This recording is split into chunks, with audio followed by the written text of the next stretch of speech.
My name is Emma Martinez, and I discovered something about my mother-in-law that changed everything. 3 days before my wedding, I found her standing in my bedroom, holding a pair of fabric scissors, surrounded by the shredded remains of my grandmother's vintage lace wedding dress. But what she didn't know was that I had already uncovered her deepest secret, hidden away in a storage unit across town. Sometimes revenge isn't about getting even, it's about revealing the truth. Before we jump back in, tell us where you're tuning in from, and if this story touches you, make sure you're subscribed, because tomorrow, I've saved something extra special for you. The morning sun filtered through the blinds of my small apartment in Tempe, Arizona, casting long shadows across the hardwood floors. I was 28 years old, working as a graphic designer for a local marketing firm, and in exactly 72 hours, I was supposed to marry the love of my life, Ryan Thompson. Everything should have been perfect. The venue was booked, the flowers were ordered, and my dress, my beautiful dress that had belonged to my late mother Sophia, was hanging carefully in my bedroom closet, wrapped in protective plastic and surrounded by lavender sachets. I remember that particular morning because it was the first time I truly understood what my mother meant when she used to tell me that some people smile with their mouths while their eyes tell a completely different story. I was sitting at my kitchen table, sipping coffee and going over the final wedding details, when my phone buzzed with a text from Linda Thompson, my soon-to-be mother-in-law. The message was simple enough. Emma, dear, I'd love to stop by this morning to see how you're feeling about everything. Mother-daughter chat before the big day. I'll bring pastries from that little bakery you mentioned. I stared at the screen for a long moment. In the 8 months since Ryan and I had gotten engaged, Linda had never once suggested a mother-daughter chat. She had been polite, certainly, always asking the right questions about the wedding planning and nodding approvingly when I showed her the venue photos or the flower arrangements. But there had always been something carefully measured about her responses, as if she were playing a role rather than genuinely participating in the excitement. Ryan had warned me that his mother could be particular about things. She had very specific ideas about how events should unfold, especially family events.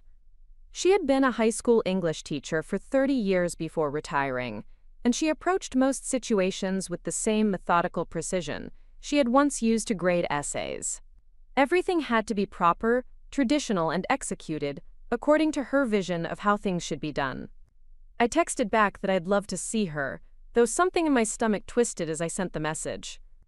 Maybe it was pre-wedding nerves, or maybe it was the memory of our last conversation, when she had made an offhand comment about how different my family's traditions were from theirs. She had said it with a smile, but there was something underneath that smile that made me feel like I was being evaluated, rather than welcomed. An hour later, Linda arrived carrying a pink bakery box and wearing a cream-colored blazer that looked like it had been pressed that morning. She looked around my apartment with the same expression she might have used to inspect a hotel room, taking note of everything from the mismatched furniture I had collected over the years to the framed photos of my family that covered most of my bookshelf. "This is cozy," she said, setting the pastries on my kitchen counter. "Very bohemian." I wasn't entirely sure if bohemian was meant as a compliment, but I thanked her and started making fresh coffee. She settled into one of my dining chairs and opened the bakery box, revealing an assortment of croissants and Danish pastries arranged with the kind of precision that suggested she had specifically requested they be placed that way. "I wanted to talk to you about the ceremony," she said, selecting a almond croissant and placing it carefully on the small plate I had given her. "There are a few family traditions I think would be lovely to incorporate." I sat down across from her, cradling my coffee mug in both hands. "Of course." "What did you have in mind?" Linda smiled, but again it was that careful, measured smile that never quite reached her eyes. "Well, for one thing, I thought it might be nice if you wore something borrowed from the Thompson family. I have a beautiful pearl necklace that belonged to Ryan's grandmother. It would be perfect with your dress." I nodded politely. The dress she was referring to was my mother's wedding dress, altered to fit me by Mrs. Helen Rodriguez, who owned the best alteration shop in Phoenix. The dress was simple but elegant, made of ivory silk with delicate lace sleeves and a chapel-length train.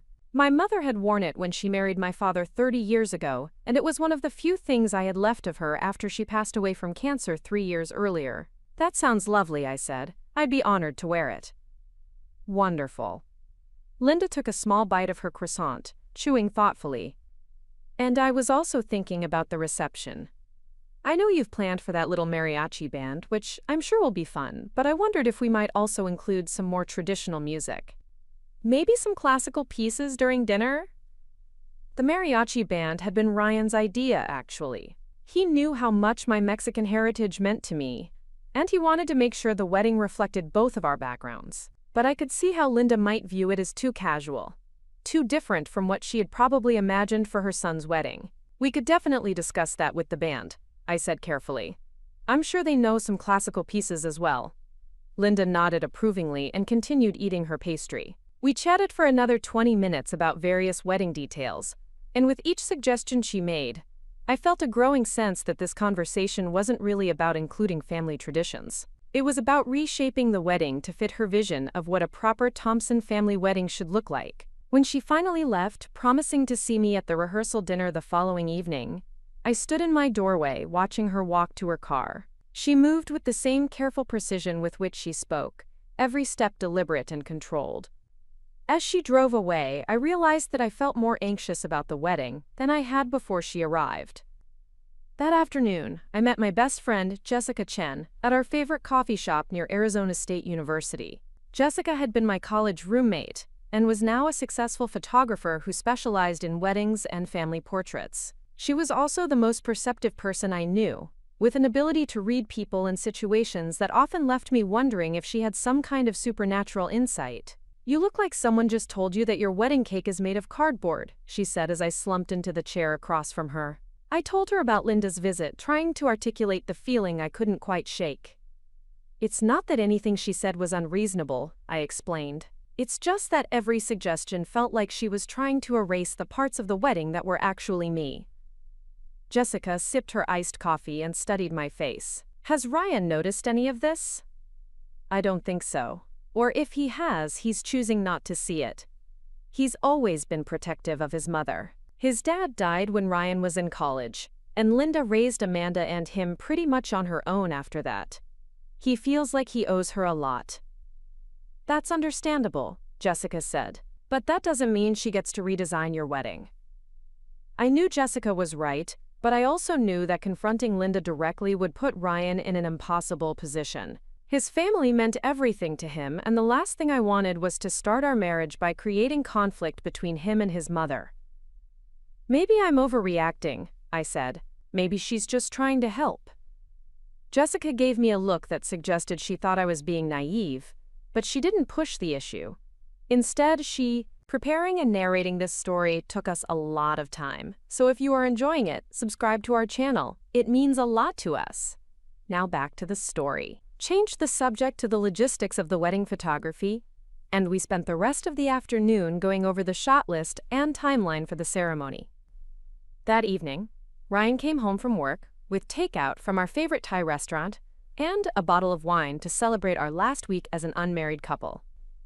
He was in an excellent mood, excited about the wedding, and full of stories about his coworkers' reactions to his upcoming time off for our honeymoon.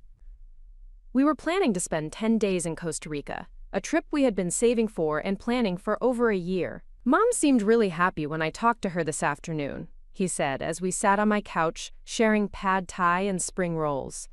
"She said you two had a nice chat about the wedding." I smiled and nodded, not wanting to dampen his enthusiasm. "She's very thoughtful. She wants everything to be perfect." "She does," Ryan agreed.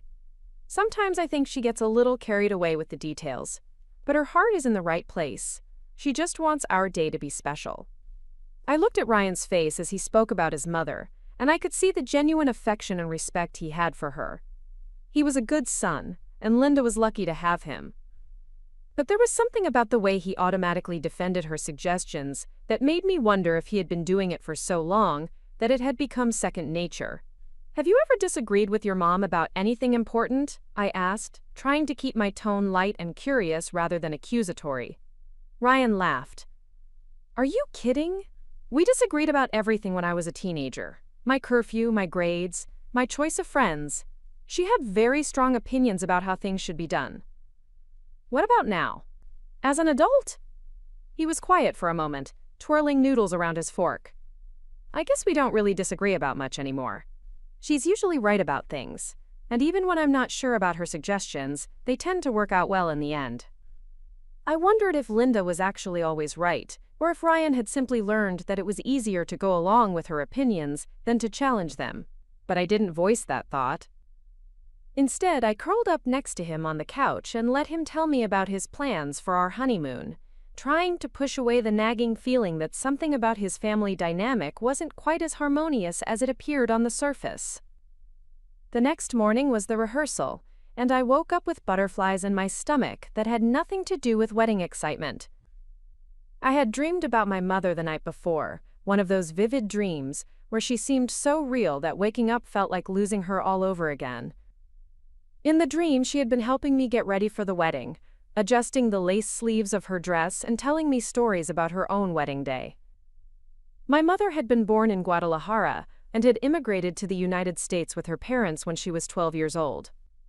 She had met my father, a third-generation Mexican-American who worked as a mechanic at a community college in Phoenix, and they had built a life together that honored both their heritage and their American dreams.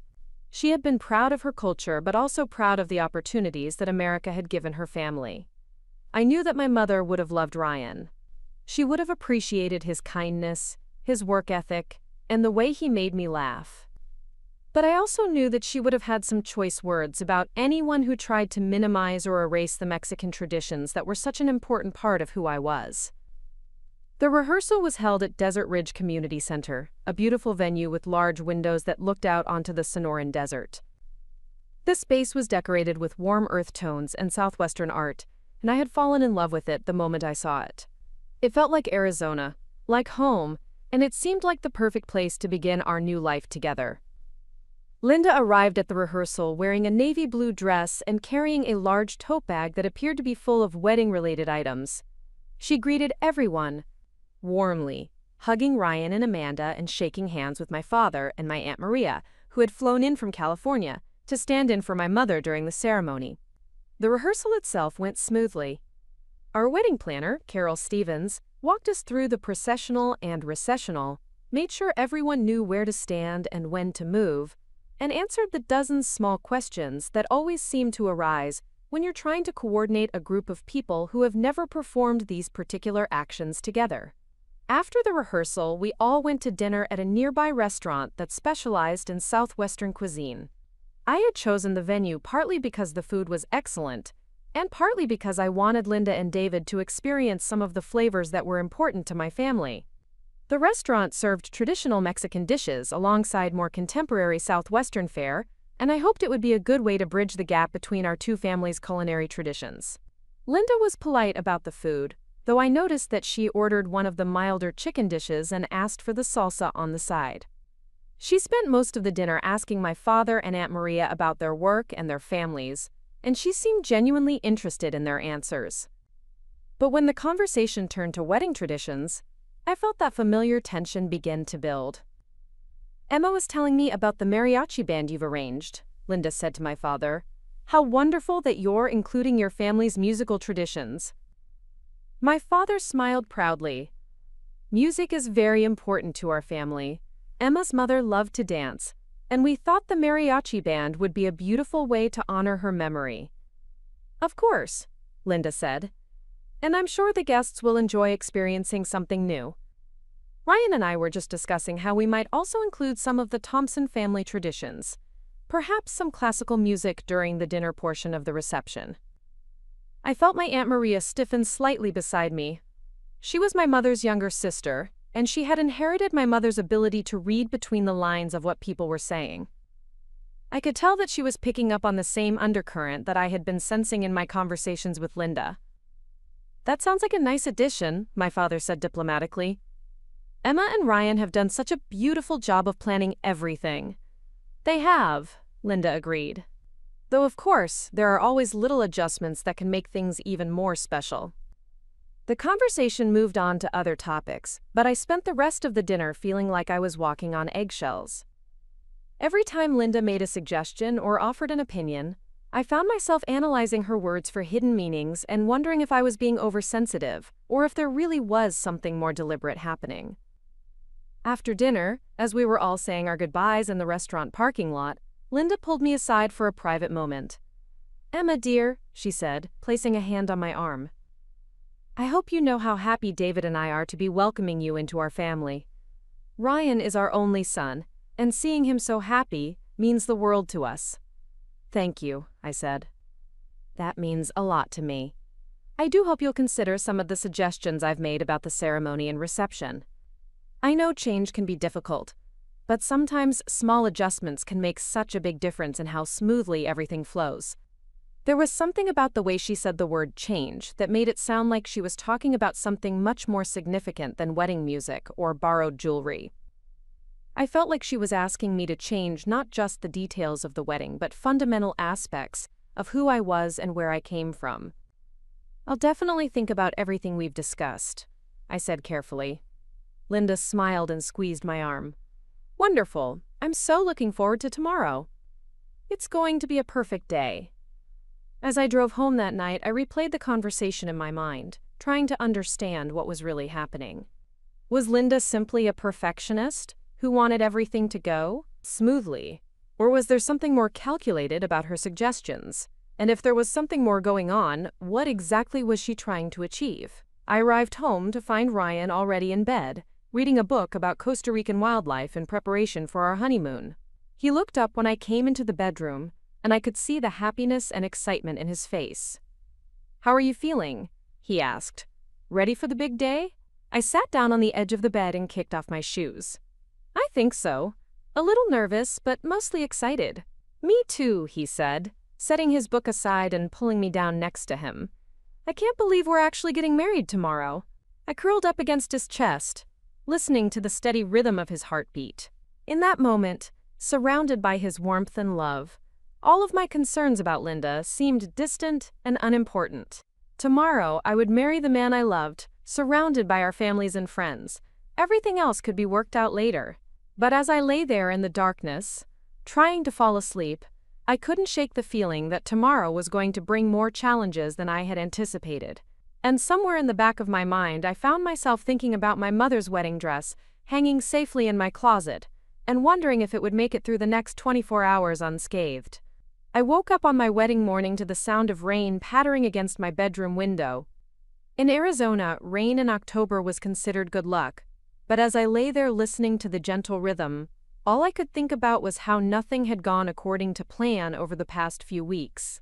It started with small things that I initially dismissed as coincidences. The florist called 3 days ago to say that the white roses I had ordered for my bouquet were suddenly unavailable, but they had beautiful red roses that would be much more appropriate for a fall wedding. When I explained that white roses had been my mother's favorite flower and were specifically chosen to honor her memory, the florist seemed confused and mentioned that someone from the Thompson family had called to suggest the color change. Then there was the issue with the reception menu. I had worked with the caterer for months to create a menu that included both traditional American dishes and some of my family's favorite Mexican recipes.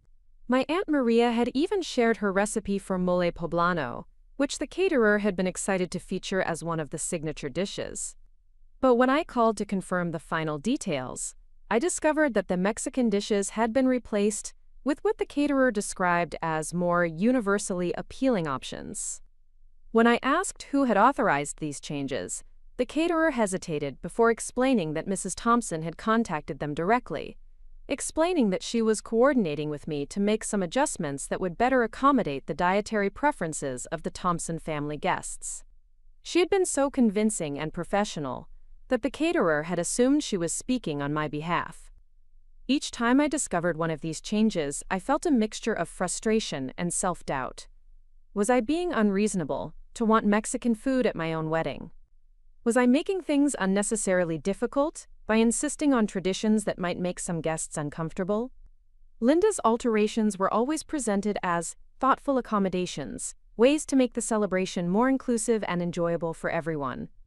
But when I tried to discuss these changes with Ryan, he seemed genuinely surprised and assured me that his mother was only trying to help. He offered to talk to her about consulting with me before making any more adjustments, but he also suggested that maybe some compromise would be good for keeping family harmony. His response left me feeling isolated and questioning my own instincts. The morning of the wedding, I tried to push these concerns aside and focus on the joy of the day ahead. Jessica arrived at my apartment at 8 o'clock sharp, carrying her camera equipment and a large cup of coffee for each of us. She had volunteered to help me get ready before switching into her photographer role, and I was grateful to have her calm, organized presence during what I knew would be a hectic morning.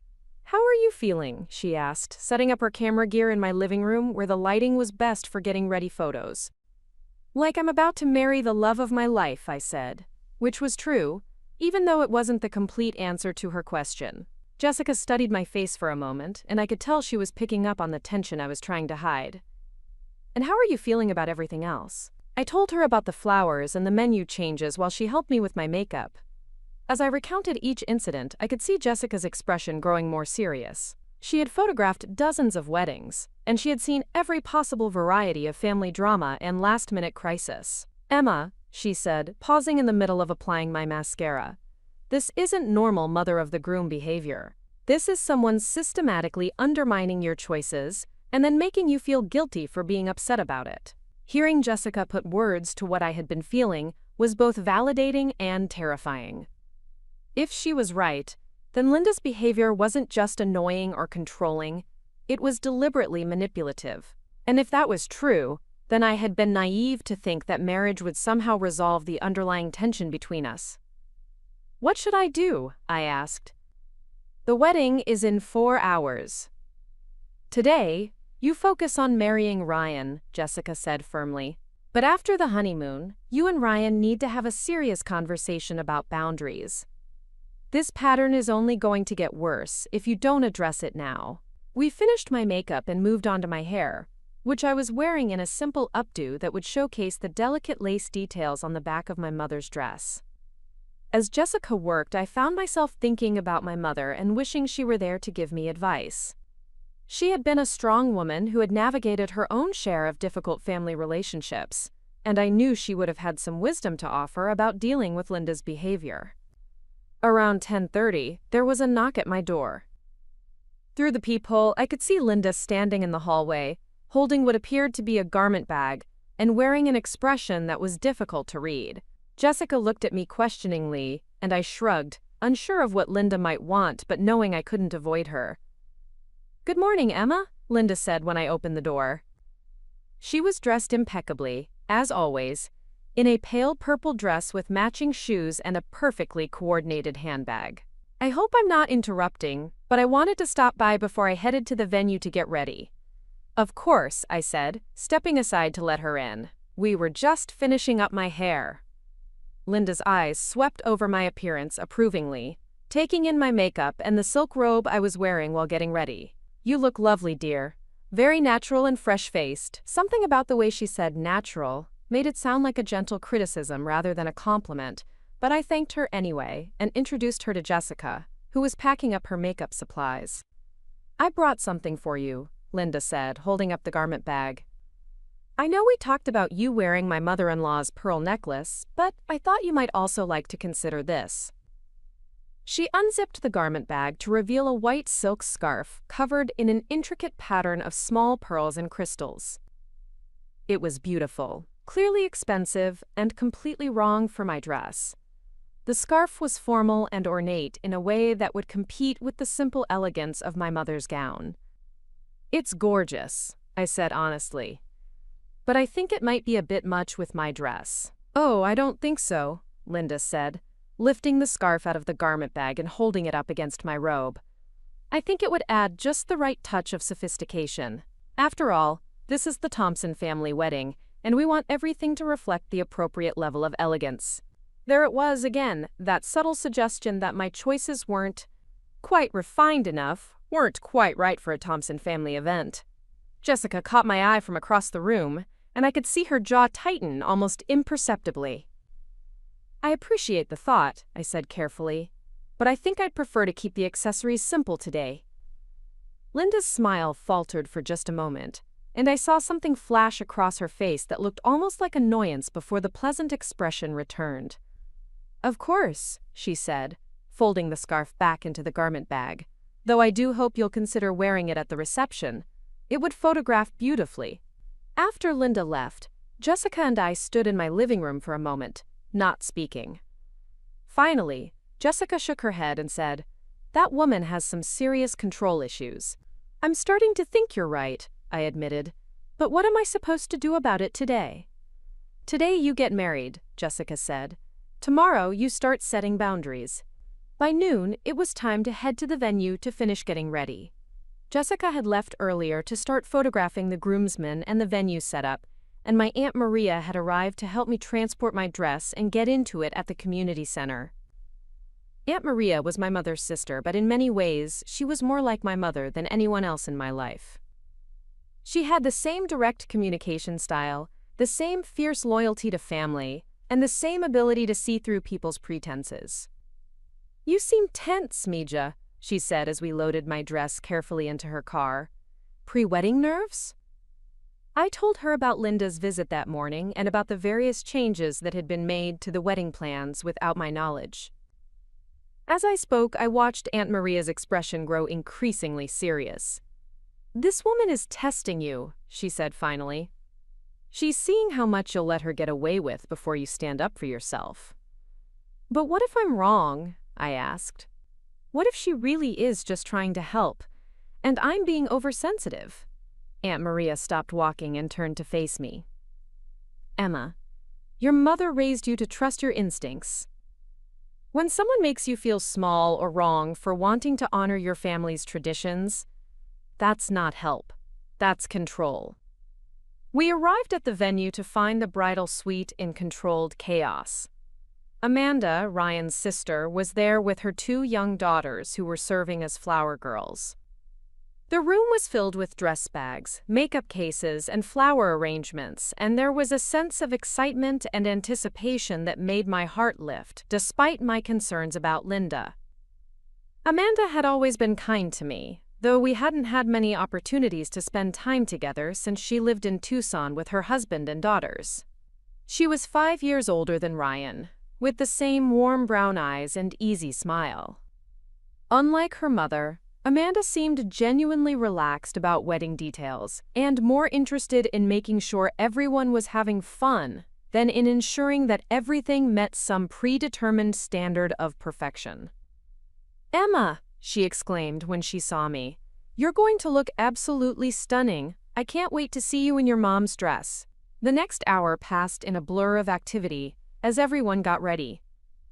Aunt Maria helped me into my mother's dress, carefully fastening each of the tiny pearl buttons that ran up the back of the bodice.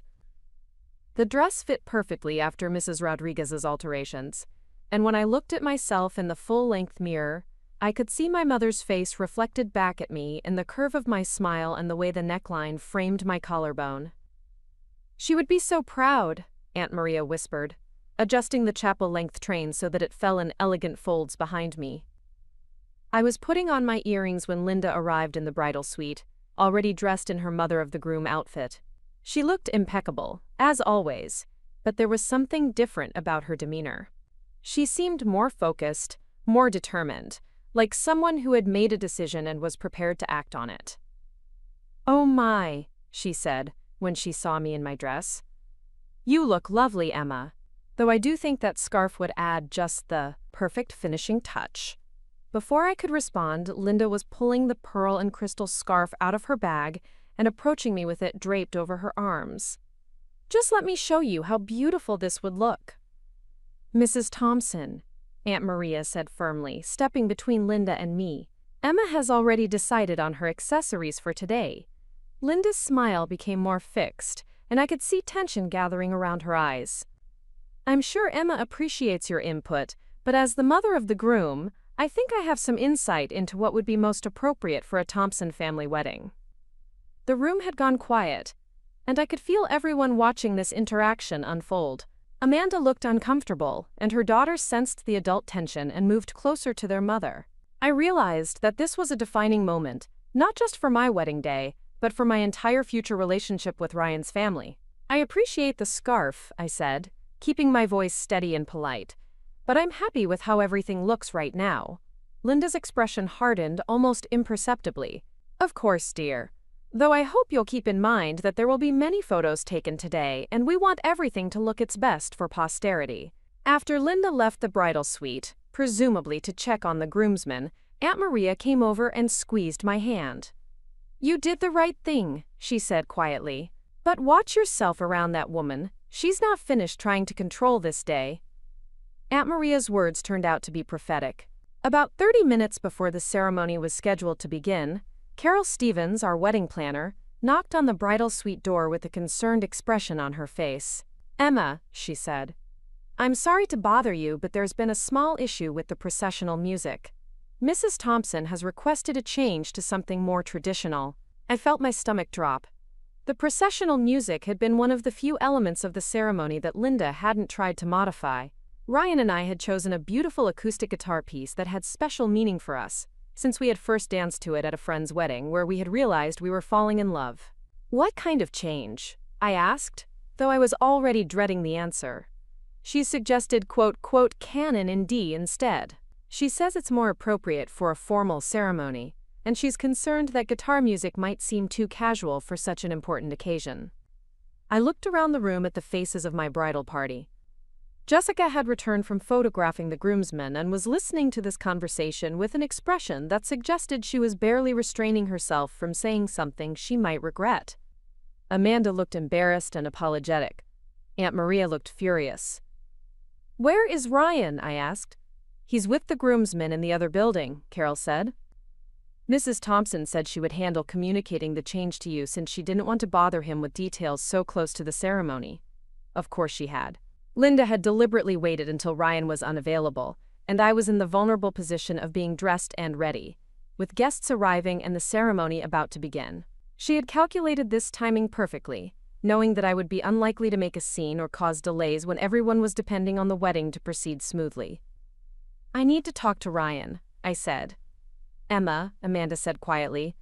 I'm really sorry about this. Mom gets very focused on details when she's nervous, and sometimes she doesn't realize how her suggestions might sound to other people. I appreciated Amanda's attempt to smooth things over, but I was beginning to understand that Linda's behavior wasn't about nervousness or perfectionism.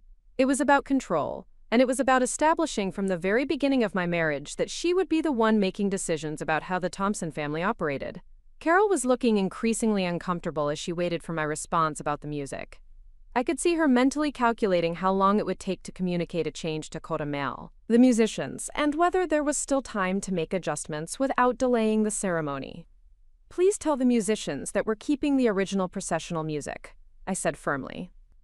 If Mrs. Thompson has concerns about it, she can discuss them with Ryan after the ceremony. Carol nodded and hurried out to communicate this decision to the venue staff. As soon as she was gone, Jessica came over to me and lowered her voice. Emma, I need to tell you something. When I was photographing the groomsmen earlier, I overheard Mrs. Thompson talking to someone on the phone about the wedding. She was complaining about how difficult it was to work with people who didn't understand proper protocol for formal events. I felt a chill run through me. What exactly did she say? She said that some people need more guidance than others when it comes to understanding what's appropriate, and that she was doing her best to help educate you about Thompson family standards. The word educate hit me like a slap. Linda wasn't trying to be helpful or inclusive. She was trying to train me, to teach me my place in the family hierarchy, and to establish that my preferences and traditions were subordinate to hers. Before I could respond to Jessica's revelation, there was another knock on the door. This time it was David Thompson, Ryan's father, looking handsome in his black tuxedo, but somewhat uncomfortable with whatever message he had been sent to deliver. Emma, he said, you look absolutely beautiful. Ryan is a lucky man. Thank you, Mr. Thompson. David cleared his throat and shifted slightly, the way people do when they're about to say something they don't entirely agree with. Linda asked me to check with you about the reception timeline. She's concerned that the mariachi band might go on for too long and thinks it might be better to limit their performance to just one set. And there it was. The final assault on the elements of the wedding that reflected my heritage and my family's traditions. Linda had systematically targeted the Mexican food, the white roses that honored my mother, and now the mariachi band that my father had specifically requested to celebrate our culture and our joy. I looked at David's face and could see that he was uncomfortable with this conversation. Unlike his wife, he didn't seem to have any strong opinions about wedding protocols or family hierarchies. He was simply a man who had been married to Linda for over 30 years and had learned that it was easier to deliver her messages than to argue with her about them. "Mr. Thompson," I said carefully, "I appreciate Mrs. Thompson's concern about the timeline, but Ryan and I have already discussed the music arrangements with the band, and we're happy with what we've planned." David nodded quickly, looking relieved that I hadn't asked him to take a position on the issue. Of course. I'm sure everything will work out beautifully." After David left, I sat down heavily in one of the chairs and tried to process what was happening. In the space of a few hours, Linda had attempted to control my accessories, my music, my reception timeline, and had been overheard describing her efforts to educate me about family standards. This wasn't wedding day stress or perfectionism. This was a calculated campaign to establish dominance. Aunt Maria came over and knelt beside my chair. "Misha, what are you thinking?" "I'm thinking that if I don't stand up to this now, it's going to get worse after the wedding," I said. "But I'm also thinking that I don't want to ruin Ryan's wedding day by starting a family war." "Sometimes," Aunt Maria said quietly, "protecting yourself is more important than protecting other people's comfort." 20 minutes before the ceremony was scheduled to begin, I made a decision that surprised even myself. I asked Carol Stevens to give me 5 minutes alone with Ryan before we walked down the aisle. It wasn't traditional, and I knew it would probably cause some raised eyebrows. But I needed to talk to my future husband about what was happening before we made our vows to each other. Carol arranged for me to meet Ryan in a small office adjacent to the main ceremony space. When he saw me in my wedding dress, his face lit up with such pure joy and love that I almost lost my resolve to have this conversation. "You look incredible," he said, reaching out to take my hands. "I can't believe we're actually doing this." "Ryan," I said, "we need to talk about your mother." His expression shifted slightly, and I could see him bracing himself for whatever I was about to say. "What's wrong?" I told him about the morning's events, about the scarf and the music and the timeline concerns. I told him about the overheard phone conversation and about the pattern of changes that had been made to our wedding plans without my knowledge. As I spoke, I watched his face carefully, trying to gauge his reaction. "I'm sure she doesn't mean anything by it," he said finally. "She's just trying to help make everything perfect." "Ryan," I said, "in the past 3 hours, your mother has tried to change my accessories, my processional music, and my reception timeline. She's been overheard talking about educating me about family standards. At what point does this stop being helpful and start being controlling?"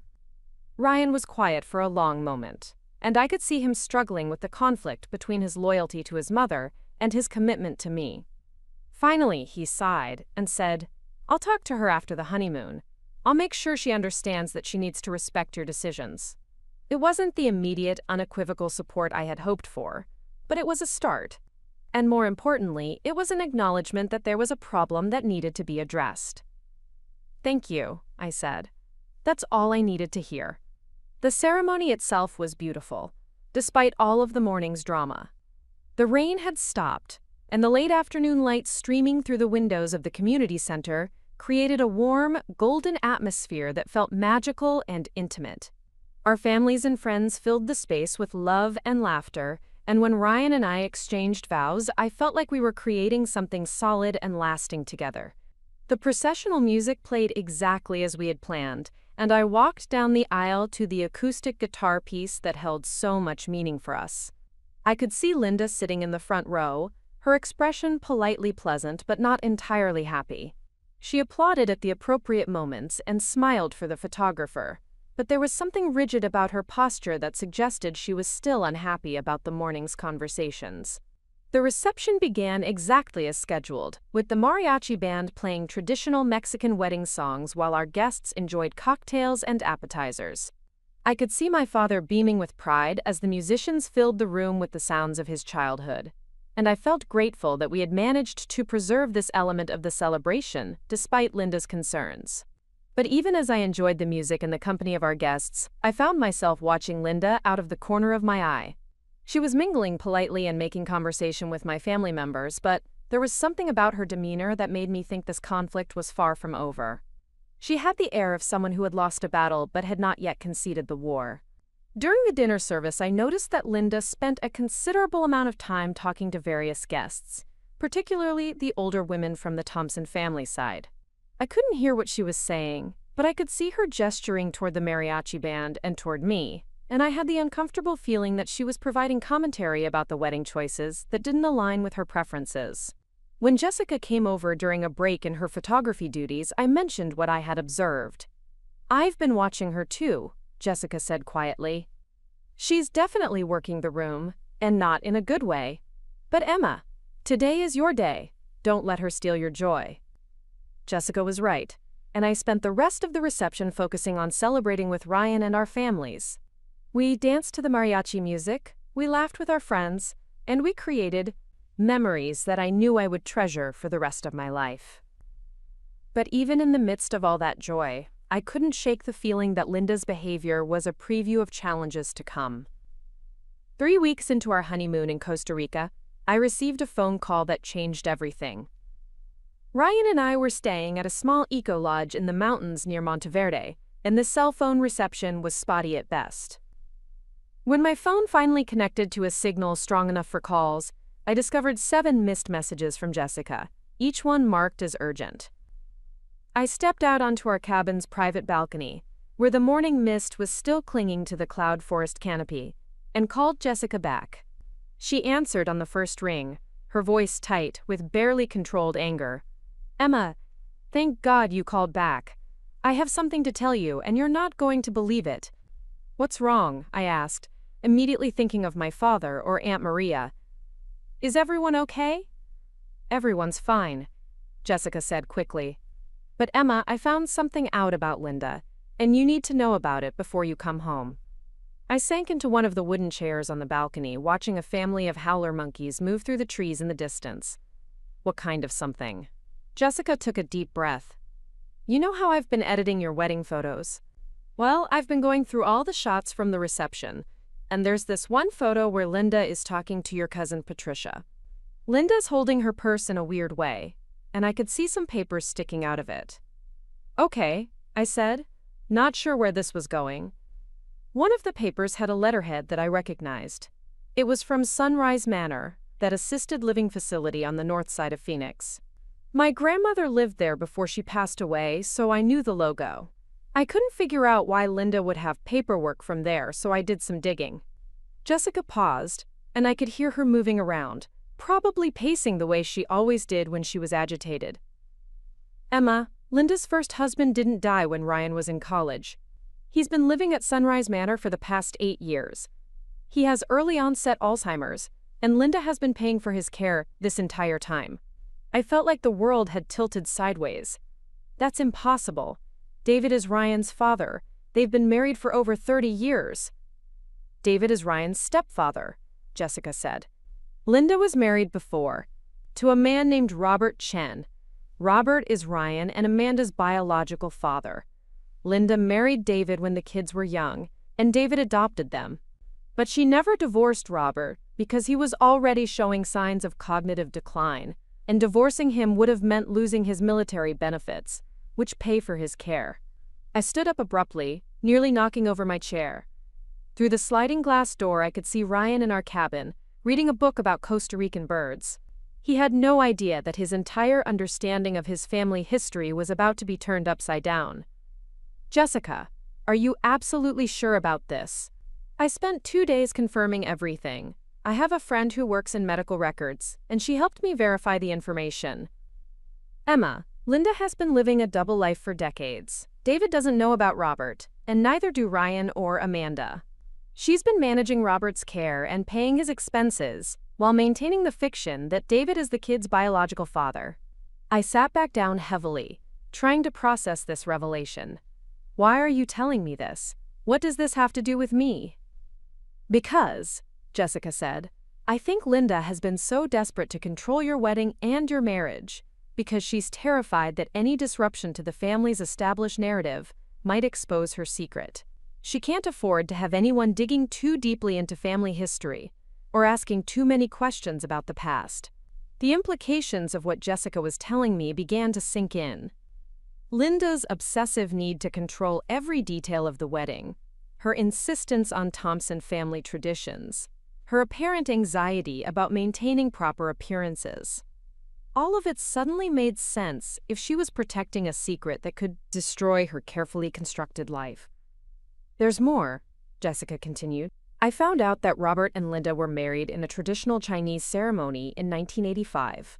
Robert's family emigrated from Taiwan in the 1970s, and Linda learned Mandarin to communicate with his parents. There are photos from their wedding in the Manor's memory care files, photos that the staff uses to help Robert remember his past. I thought about Linda's reaction to the Mexican elements of our wedding, her insistence on what she called appropriate traditions, her apparent discomfort with anything that didn't fit her vision of a proper American family celebration. The irony was staggering. "Emma, I think you need to see these photos. Linda's wedding dress from her first marriage, it's gorgeous.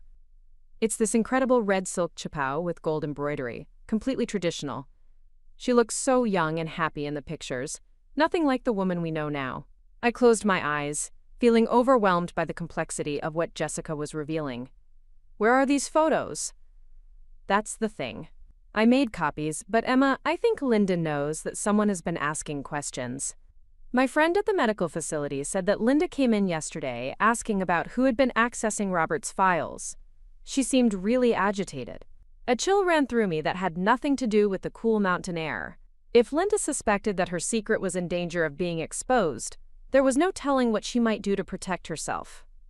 "Jessica, I need you to be careful. If Linda thinks you know something, she might try to do something to stop you from talking." "I'm already being careful," Jessica said. "But Emma, you need to know that she's not the person she's pretended to be. And if she's been lying about something this fundamental for 30 years, what else might she be hiding?" After I hung up with Jessica, I sat on the balcony for a long time, watching the clouds move through the trees and trying to figure out how to process this information. Everything I thought I knew about Ryan's family had been turned upside down.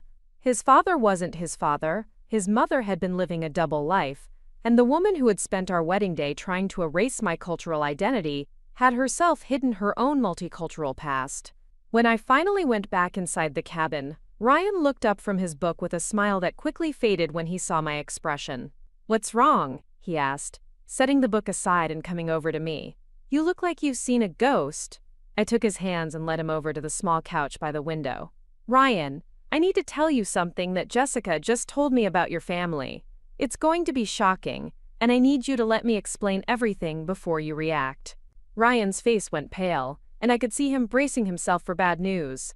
"Is someone hurt? Is Mom okay?" "Your mom is fine," I said.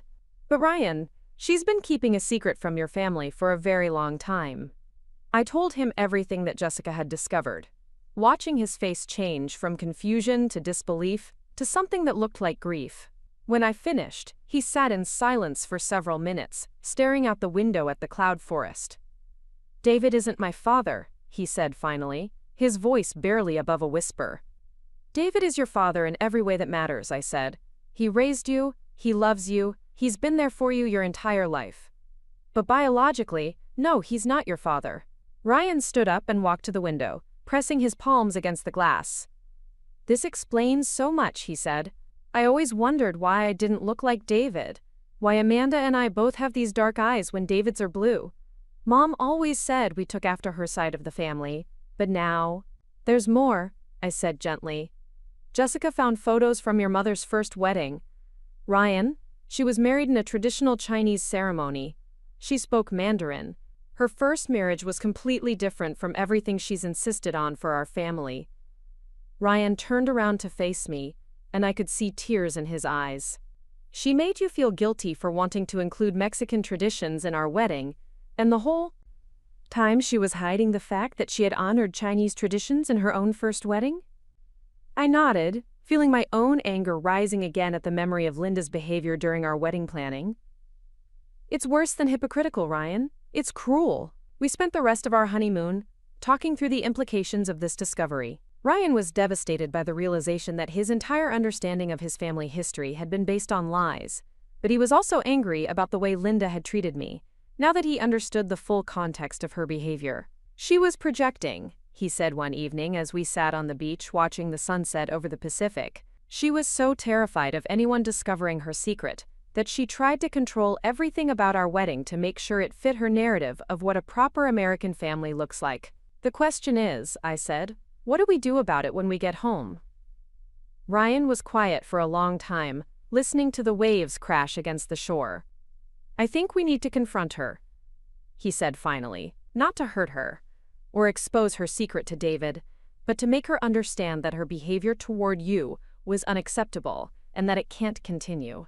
When we returned to Phoenix, we found my apartment exactly as we had left it, except for one significant difference. My wedding dress, which I had carefully hung in the bedroom closet before leaving for our honeymoon, was gone. At first, I thought maybe I had forgotten where I had put it, or that perhaps Jessica had moved it while checking on the apartment during our absence. But when I called Jessica, she insisted that she hadn't touched anything in the bedroom, and that the dress had definitely been hanging in the closet when she had stopped by the previous week to water my plants. Emma, Jessica said, her voice tight with concern, I think you need to check if anything else is missing.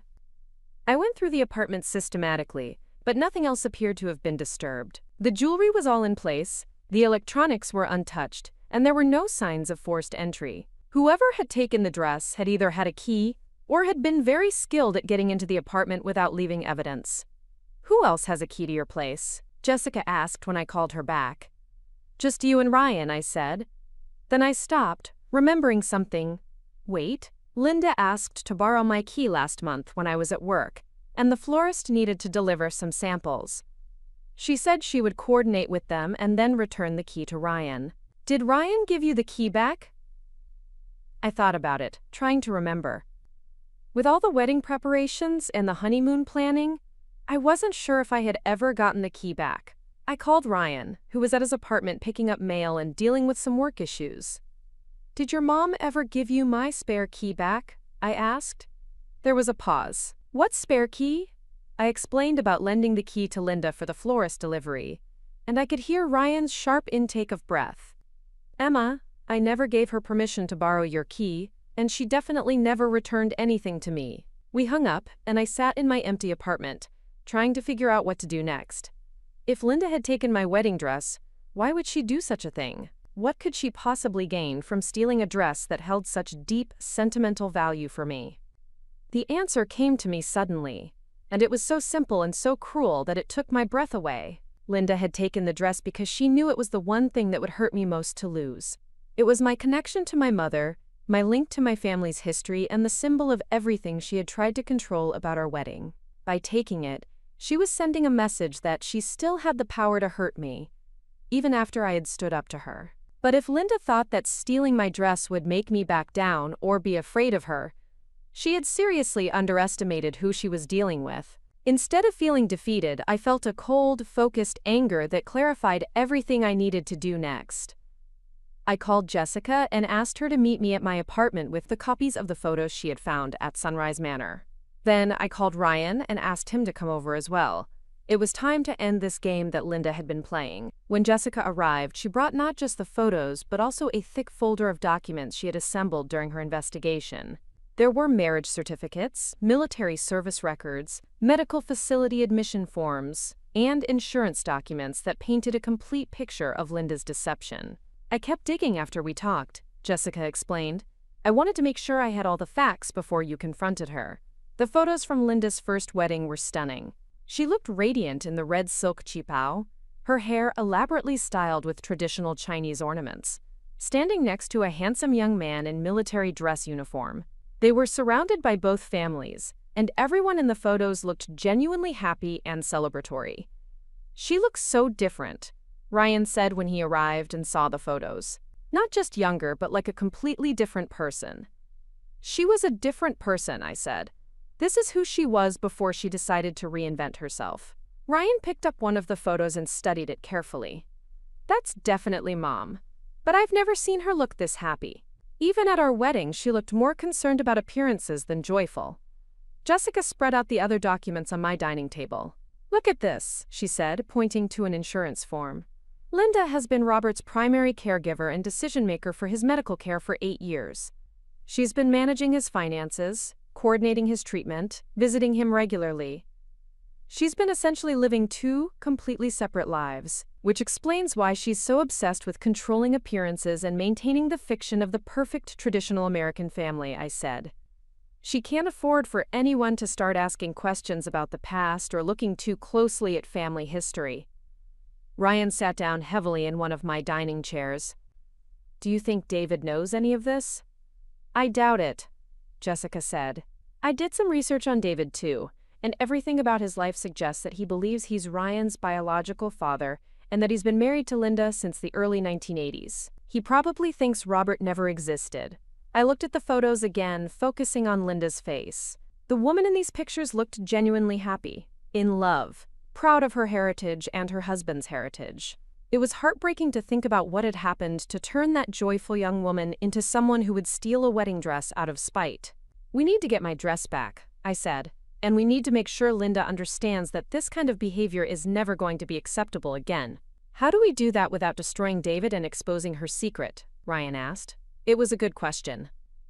As angry as I was with Linda, I didn't want to hurt David, who was an innocent victim in this situation. And despite everything Linda had done, I could understand why she had made the choices she had. Caring for a spouse with Alzheimer's while trying to build a new life with someone else was an impossible situation with no good solutions. "We confront her privately," I said. "We let her know that we know the truth, and we give her a chance to return the dress and change her behavior before we consider any other options." Jessica looked skeptical. "Emma, this woman has been successfully maintaining a double life for decades. She's not going to give up control easily." "Maybe not," I said. "But she's also been living in fear of exposure for 30 years. Sometimes the relief of finally being honest is stronger than the fear of consequences." We decided to arrange a meeting with Linda at a neutral location where we could talk privately without the risk of David overhearing anything. Ryan called his mother and asked her to meet us at a small cafe near the university, telling her that we wanted to talk about some family matters related to our marriage. Linda arrived at the cafe looking impeccable as always, dressed in a cream-colored suit with her hair perfectly styled. She greeted us warmly, though I noticed that she avoided making direct eye contact with me. "This is lovely," she said, settling into the booth across from Ryan and me.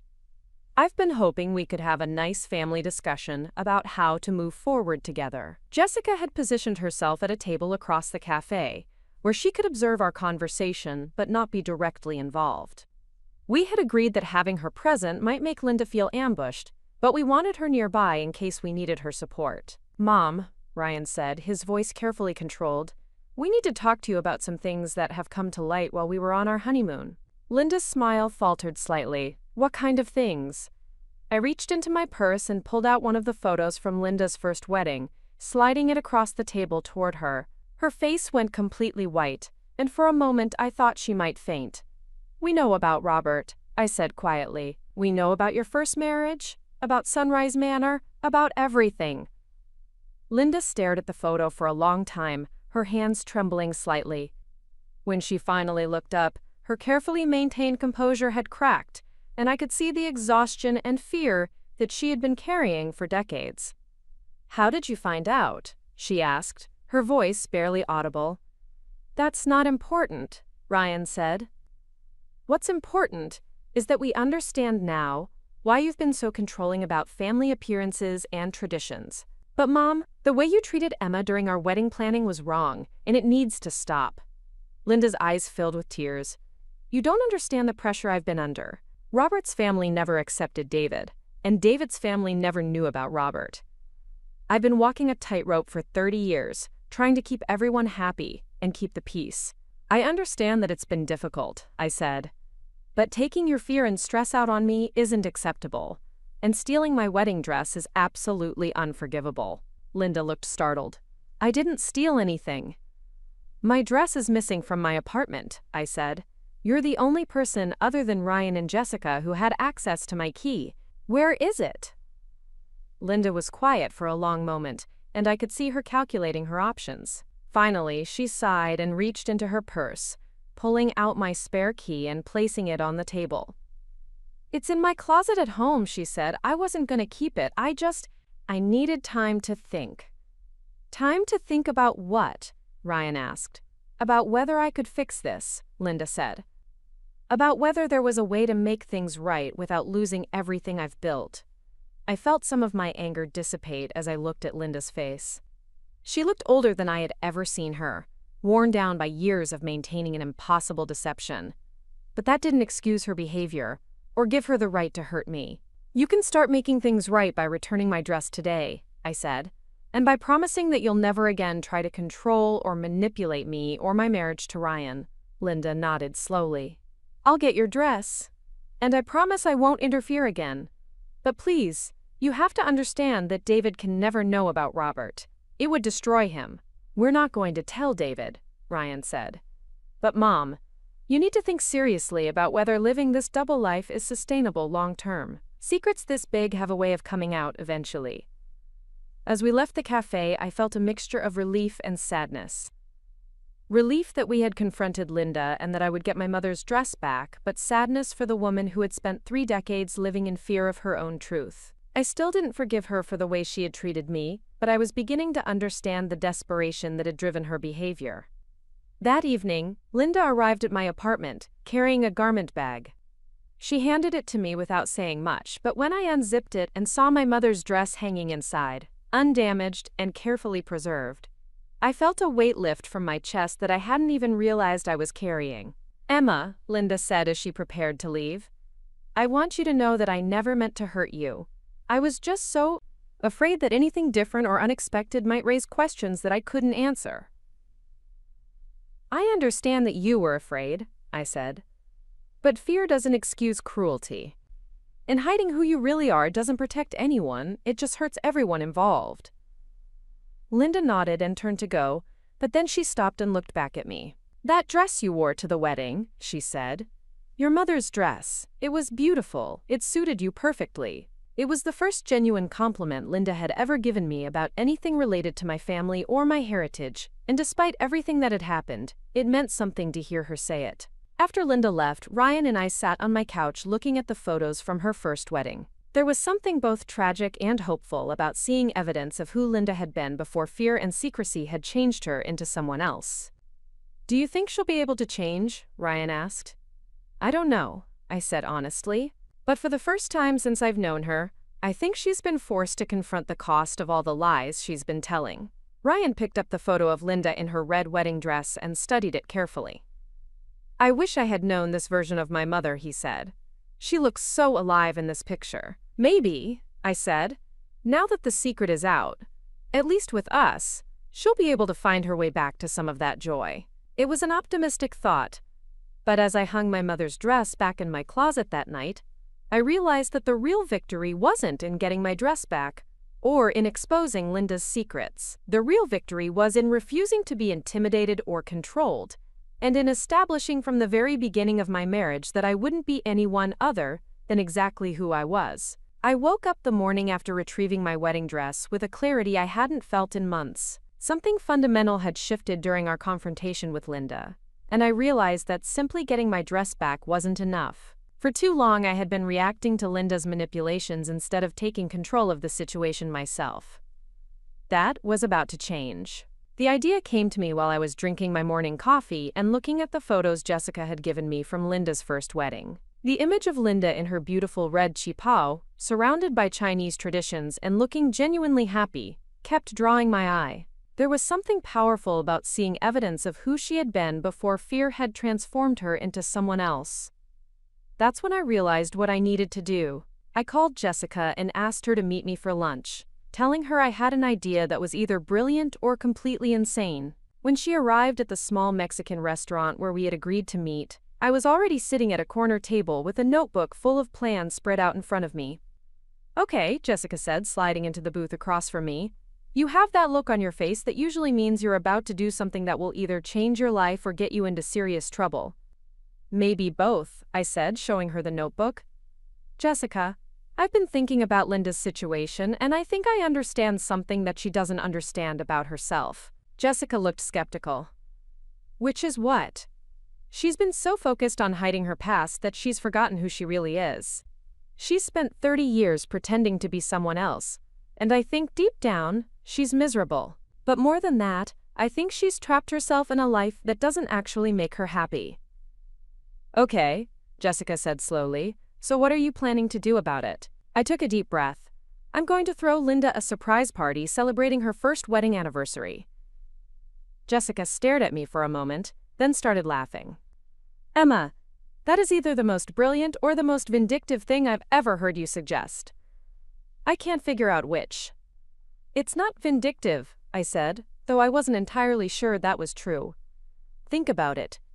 Linda has been living in fear of exposure for 30 years. She's been so afraid of people finding out about Robert and her first marriage that she's completely cut herself off from that part of her identity. But what if instead of hiding it, we celebrated it? Jessica's expression grew more serious as she considered what I was saying. Emma, that could backfire spectacularly. What if Linda sees this as an attack? What if she thinks you're trying to humiliate her or expose her secret to David? That's why it has to be done carefully, I said. We invite only people who already know about Robert, or people who Linda chooses to tell. We make it clear that this is about honoring a part of her life that she's been forced to hide, not about exposing her or causing her pain. Jessica was quiet for a moment, studying my notebook. Who exactly would you invite to this party? Robert, if his condition allows it. Some of his family members who might still be in touch with Linda. Maybe some old friends from when she was married to him. People who knew and loved the woman she was before she felt like she had to hide. And the point would be what, exactly? I closed my notebook and leaned forward. The point would be to show Linda that she doesn't have to choose between her past and her present. That she can honor Robert and their marriage while still loving David and the life they've built together. That keeping secrets isn't the only way to protect the people she cares about. Jessica picked up her menu and started reading it, which was always what she did when she was thinking through a complicated problem. Finally, she looked up at me with a mixture of admiration and concern. Emma, this is either going to heal something that's been broken in Linda for decades, or it's going to destroy your relationship with Ryan's family permanently. Are you prepared for either outcome? I thought about that question seriously. Was I prepared for the possibility that Linda would see this gesture as an attack and retaliate even more severely? Was I prepared for the possibility that David might find out about Robert and feel betrayed? Was I prepared for the possibility that this plan might backfire and cause pain for everyone involved? I'm prepared for the possibility that things might get worse before they get better, I said finally. But Jessica, I can't keep living in a family where someone's fear controls everyone else's choices. Linda's secret has been poisoning every interaction we have. It's the reason she treated me so badly during the wedding planning, and it's going to keep being a problem until it's addressed. So you're going to force her to address it by throwing her a party celebrating the thing she's most afraid of people finding out about? I'm going to give her an opportunity to stop being afraid, I corrected. There's a difference. Over the next 2 weeks, I threw myself into planning what I privately thought of as the most important event of my life. I started by researching Linda's first wedding and the early years of her marriage to Robert. Jessica helped me track down some of Robert's family members, including his sister Margaret, who still lived in Phoenix and had been quietly staying in touch with Linda over the years. Margaret was surprised to hear from me, but when I explained what I was planning, she became emotional over the phone. Linda has been carrying this burden alone for so long, Margaret said. She visits Robert every week, you know. She brings him photos from their early years together and reads to him from books they used to enjoy. But she's never been able to share her grief or her memories with anyone because she's so afraid of hurting David. Do you think Robert would be able to attend a small gathering? I asked. Some days are better than others, Margaret said. But I think he would enjoy seeing old photos and hearing familiar voices. And Linda would be so surprised to know that people still remember and care about that part of her life. I also reached out to some of Linda's former colleagues from her teaching days, people who had known her when she was first married to Robert. Many of them remembered her fondly and were shocked to learn that she had been struggling with this situation for so long. Linda was always so vibrant in those days, said her former teaching partner Carol Martinez. She used to bring Chinese pastries to faculty meetings and talk about the language classes she was taking. She was so proud of learning about Robert's culture. I always wondered what happened to that side of her personality.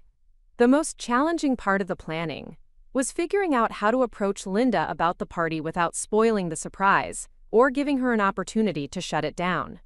I decided to enlist Ryan's help, though I was careful not to tell him too many details about what I was planning. "I want to do something nice for your mother," I told him one evening while we were making dinner together in my kitchen. "Something that shows her I understand that she's been under a lot of pressure and that I want to support her." Ryan looked pleased but surprised. "That's really generous of you, especially after everything that's happened. I think your mother and I got off on the wrong foot because we were both protecting things that felt important to us," I said. "But maybe there's a way for us to understand each other better."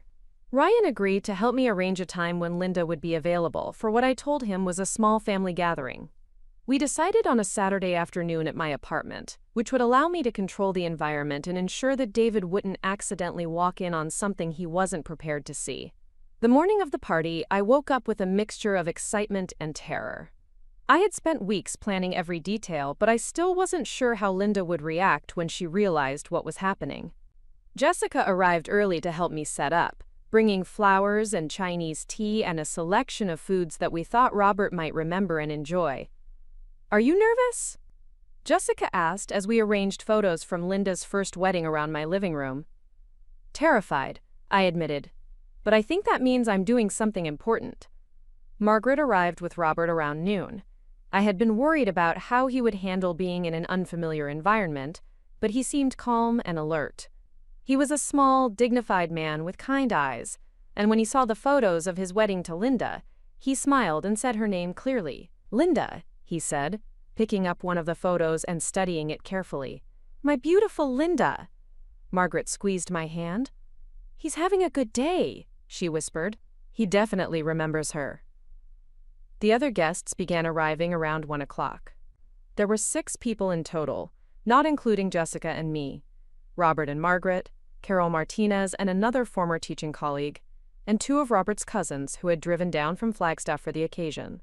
Everyone seemed genuinely excited to be there and curious about how Linda would react.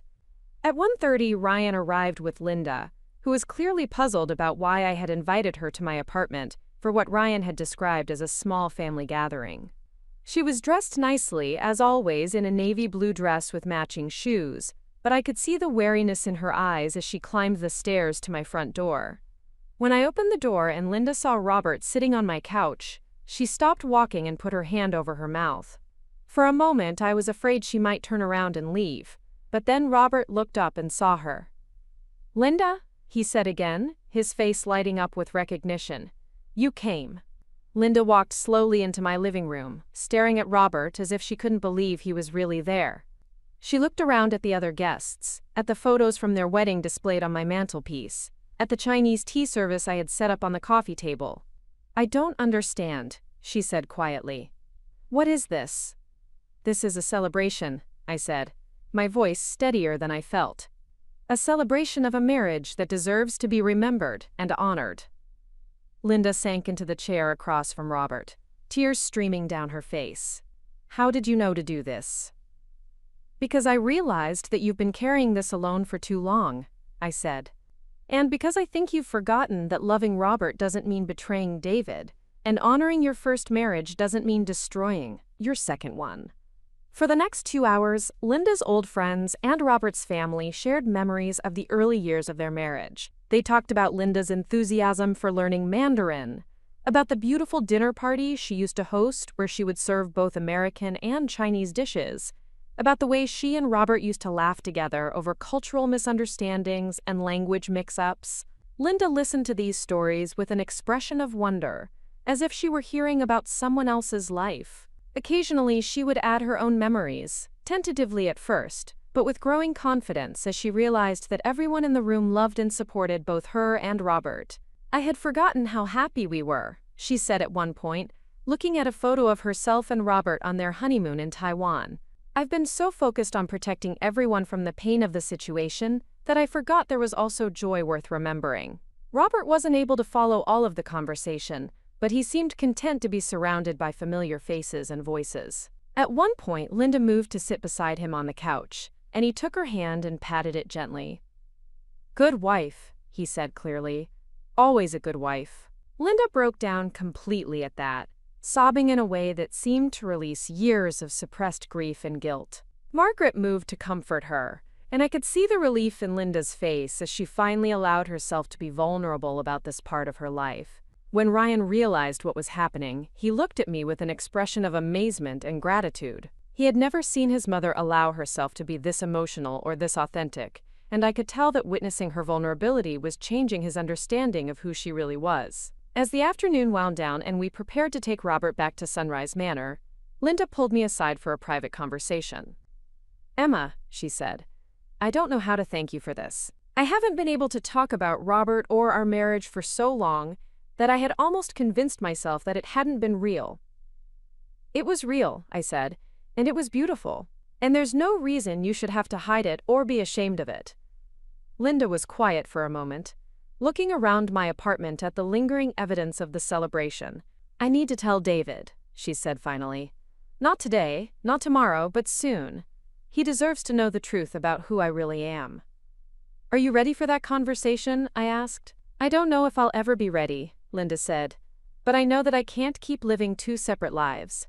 It's exhausting, and it's not fair to anyone, especially David."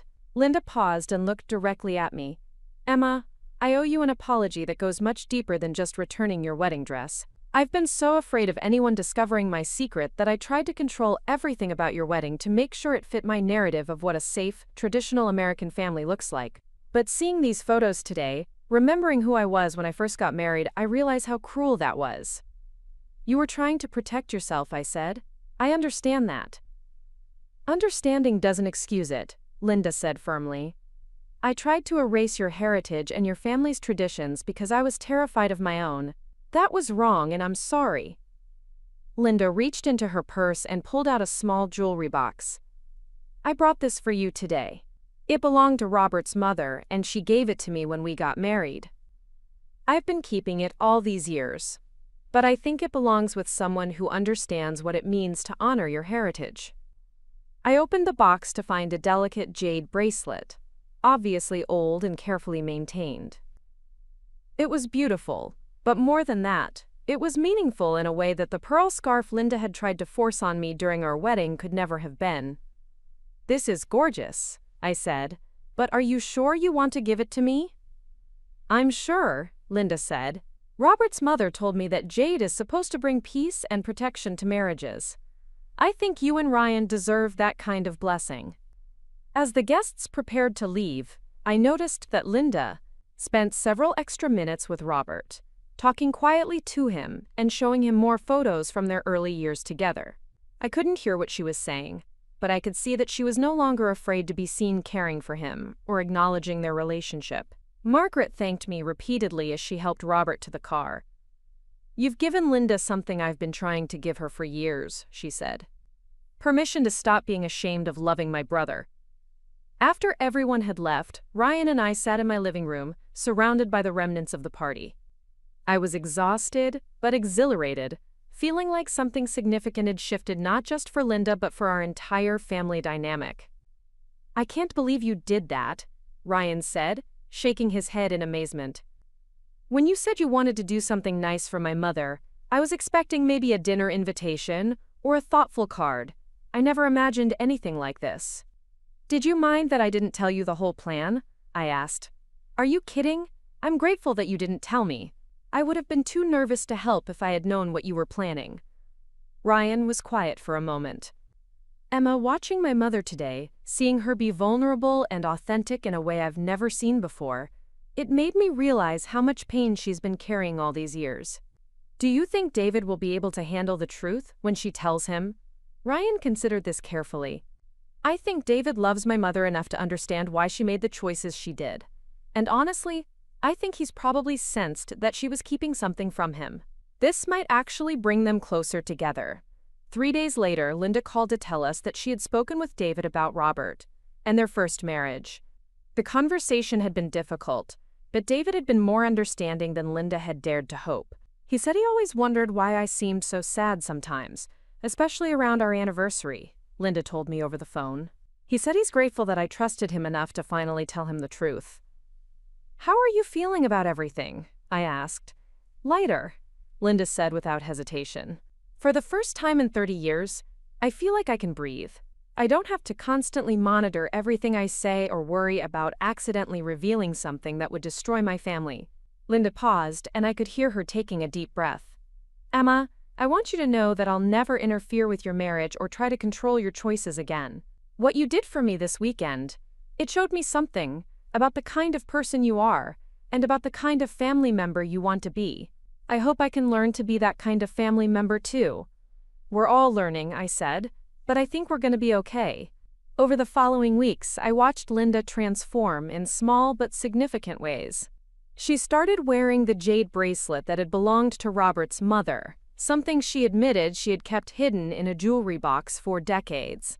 She began incorporating some Chinese dishes into family dinners, explaining to David and Amanda that they were recipes she had learned during her first marriage.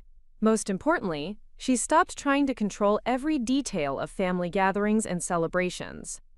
When Amanda announced that she was planning a birthday party for one of her daughters and wanted to include some of her husband's Mexican traditions, Linda enthusiastically offered to help research recipes and decorations. "It's like she's remembered that different doesn't mean wrong," Ryan observed after a family dinner where Linda had served both American and Chinese dishes and had asked thoughtful questions about my Aunt Maria's tamale recipe. The real test came a month later, when Ryan and I decided to renew our vows on our first anniversary. We wanted to have a small ceremony that better reflected both of our heritages, incorporating the Mexican traditions that had been diminished during our original wedding planning.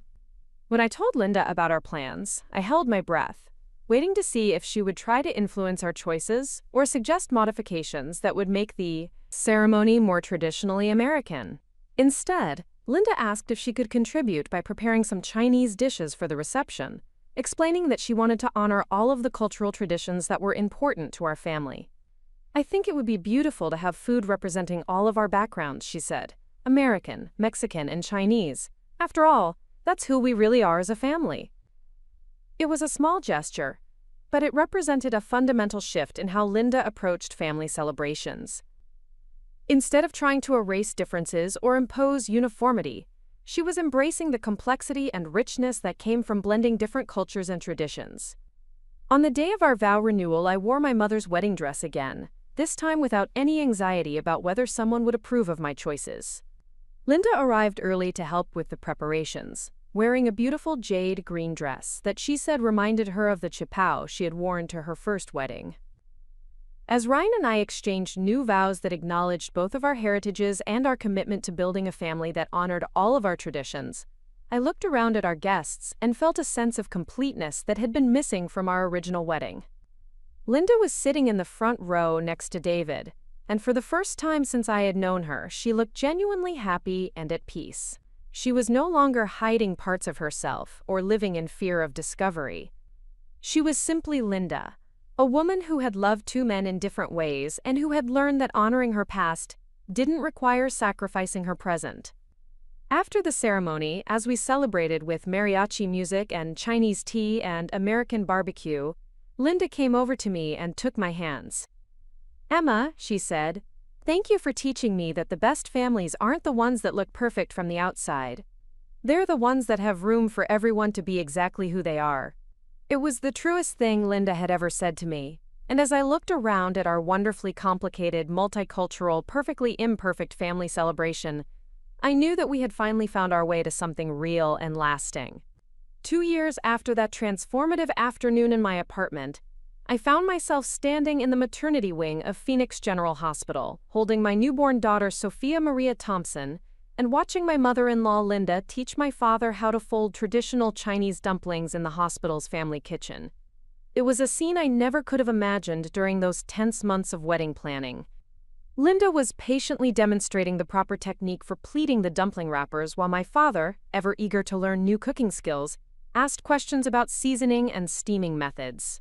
They were preparing food for the celebration dinner we had planned for that evening, a meal that would include my Aunt Maria's pozole, David's famous barbecue ribs, and Linda's grandmother's dumpling recipe. "Mia," my father said to me as I joined them in the kitchen, "your suegra is teaching me secrets that her grandmother brought from Beijing. This is better than any cooking class." Linda laughed, a sound that had become much more frequent over the past 2 years. "Roberto, you're a natural at this. Sophia is going to grow up eating the best fusion cuisine in Phoenix." The ease between them was remarkable, considering that 2 years earlier, Linda had barely been able to acknowledge my father's existence without looking uncomfortable. Now they chatted easily about everything from cooking techniques to gardening methods, bonding over their shared love for their grandchildren and their appreciation for each other's cultural knowledge. Baby Sophia stirred in my arms, and Linda immediately came over to peek at her granddaughter's face. "She has your mother's nose," Linda said softly, "and those beautiful dark eyes from both sides of the family." It was Linda who had suggested that Ryan and I name our daughter Sophia in honor of my mother. She had made the suggestion during one of our regular Sunday dinners, explaining that she thought it was important for children to carry forward the names and memories of the strong women who had come before them. "Names are how we keep our ancestors alive in our daily lives," she had said. Sophia was a remarkable woman, and her granddaughter should know that legacy. The suggestion had meant everything to me, but it had also been one of many small gestures that demonstrated how fundamentally Linda had changed since that afternoon, when I had surprised her with the celebration of her first marriage. The woman who had once tried to erase my cultural identity from our wedding was now actively encouraging us to honor and preserve our family's diverse heritage. This transformation hadn't happened overnight. In the months following our confrontation and the subsequent party, Linda had gone through what could only be described as a period of rediscovering herself. She had started seeing a therapist who specialized in helping people process complicated grief and family secrets. She had also begun visiting Robert more frequently, sometimes bringing David with her so that he could meet and understand the man who had been such an important part of Linda's life. The relationship between Linda and David had actually grown stronger after she had revealed the truth about Robert. David later told Ryan that he had always sensed that Linda was carrying some kind of emotional burden, and learning about Robert had helped him understand her occasional melancholy and her intense need for control. "I wish she had trusted me with this years ago," David had said, "not because I would have changed anything about our life together, but because she shouldn't have had to carry that weight alone." David had even accompanied Linda to some of her visits with Robert, and he had developed his own relationship with Margaret and other members of Robert's family. It was unusual, certainly, but it had created a kind of extended family network that honored both of Linda's marriages, without diminishing either one. The changes in Linda had rippled out to affect our entire family dynamic. Amanda had been the most surprised by her mother's transformation, confessing to me that she had never seen Linda so relaxed and authentic. "Growing up, Mom always seemed like she was performing the role of the perfect wife and mother," Amanda had told me during one of our sister-in-law coffee dates. "I never realized how much energy that was taking from her. Now she seems like she can actually enjoy being with us, instead of constantly worrying about whether everything looks right." This new version of Linda had embraced her role as grandmother with enthusiasm and creativity. When Amanda's youngest daughter had expressed interest in learning about different cultures for a school project, Linda had organized a Heritage Day, where each family member had prepared food and shared stories from their background. Linda had taught the children how to use chopsticks and had explained some basic Mandarin phrases, while my Aunt Maria had shown them how to make paper flowers for Day of the Dead celebrations. "Abuela Linda knows Chinese," 5-year-old Isabella had announced proudly after the Heritage Day. "She taught me how to say hello and beautiful and I love you."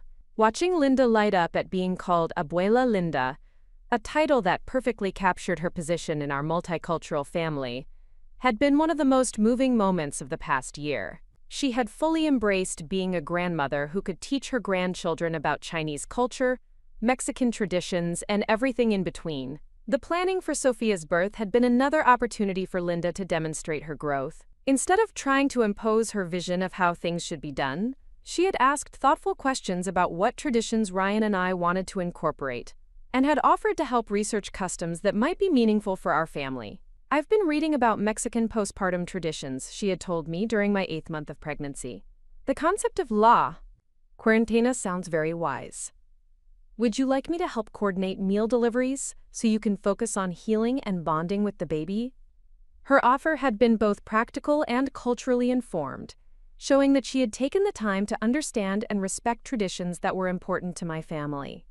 It was such a contrast to her wedding planning behavior that it sometimes still surprised me. Linda had also insisted on learning about Chinese postpartum practices, explaining that she wanted to be able to share those traditions with Sophia as well. She had contacted some of Robert's relatives to ask about traditional foods and customs that might be beneficial during my recovery period. I realize I lost touch with so much of what I learned during my first marriage, she had explained. But now I want to reclaim that knowledge so I can pass it on to Sophia. She should know about all of her heritage, not just the parts that felt safe to acknowledge. The hospital room where we were staying had become a testament to our family's evolution. There were flowers from David's garden, Mexican prayer candles from my Aunt Maria, Chinese red decorations for good luck from Margaret and Robert's family, and American baby gifts from our friends and colleagues. Instead of feeling chaotic or mismatched, the combination felt rich and complete. Ryan had been amazed by his mother's transformation, but he had also grown into his role as someone who could bridge different family cultures and expectations. He had become much more confident about standing up for our choices and setting boundaries when necessary, but he had also developed a deeper appreciation for the complexity of family dynamics. I used to think that family harmony meant everyone agreeing on everything, he had told me shortly after Sophia's birth. But now I understand that real harmony comes from everyone being able to be themselves within the family structure. Ryan had also taken on the project of documenting our family's stories and traditions. He had started interviewing both of our fathers about their childhoods and their parents, creating a collection of family memories that Sophia would be able to access as she grew up. He had even convinced Linda to share stories about her first marriage and her early years learning about Chinese culture, preserving those memories alongside the stories from our other family branches. The transformation in our family dynamic had been so complete that sometimes I had to remind myself of how different things had been just 2 years earlier. The wedding planning period felt like a lifetime ago, though the lessons we had learned during that difficult time continued to inform how we approached family decisions and celebrations. One of the most significant changes had been in how we handled disagreements and differences of opinion.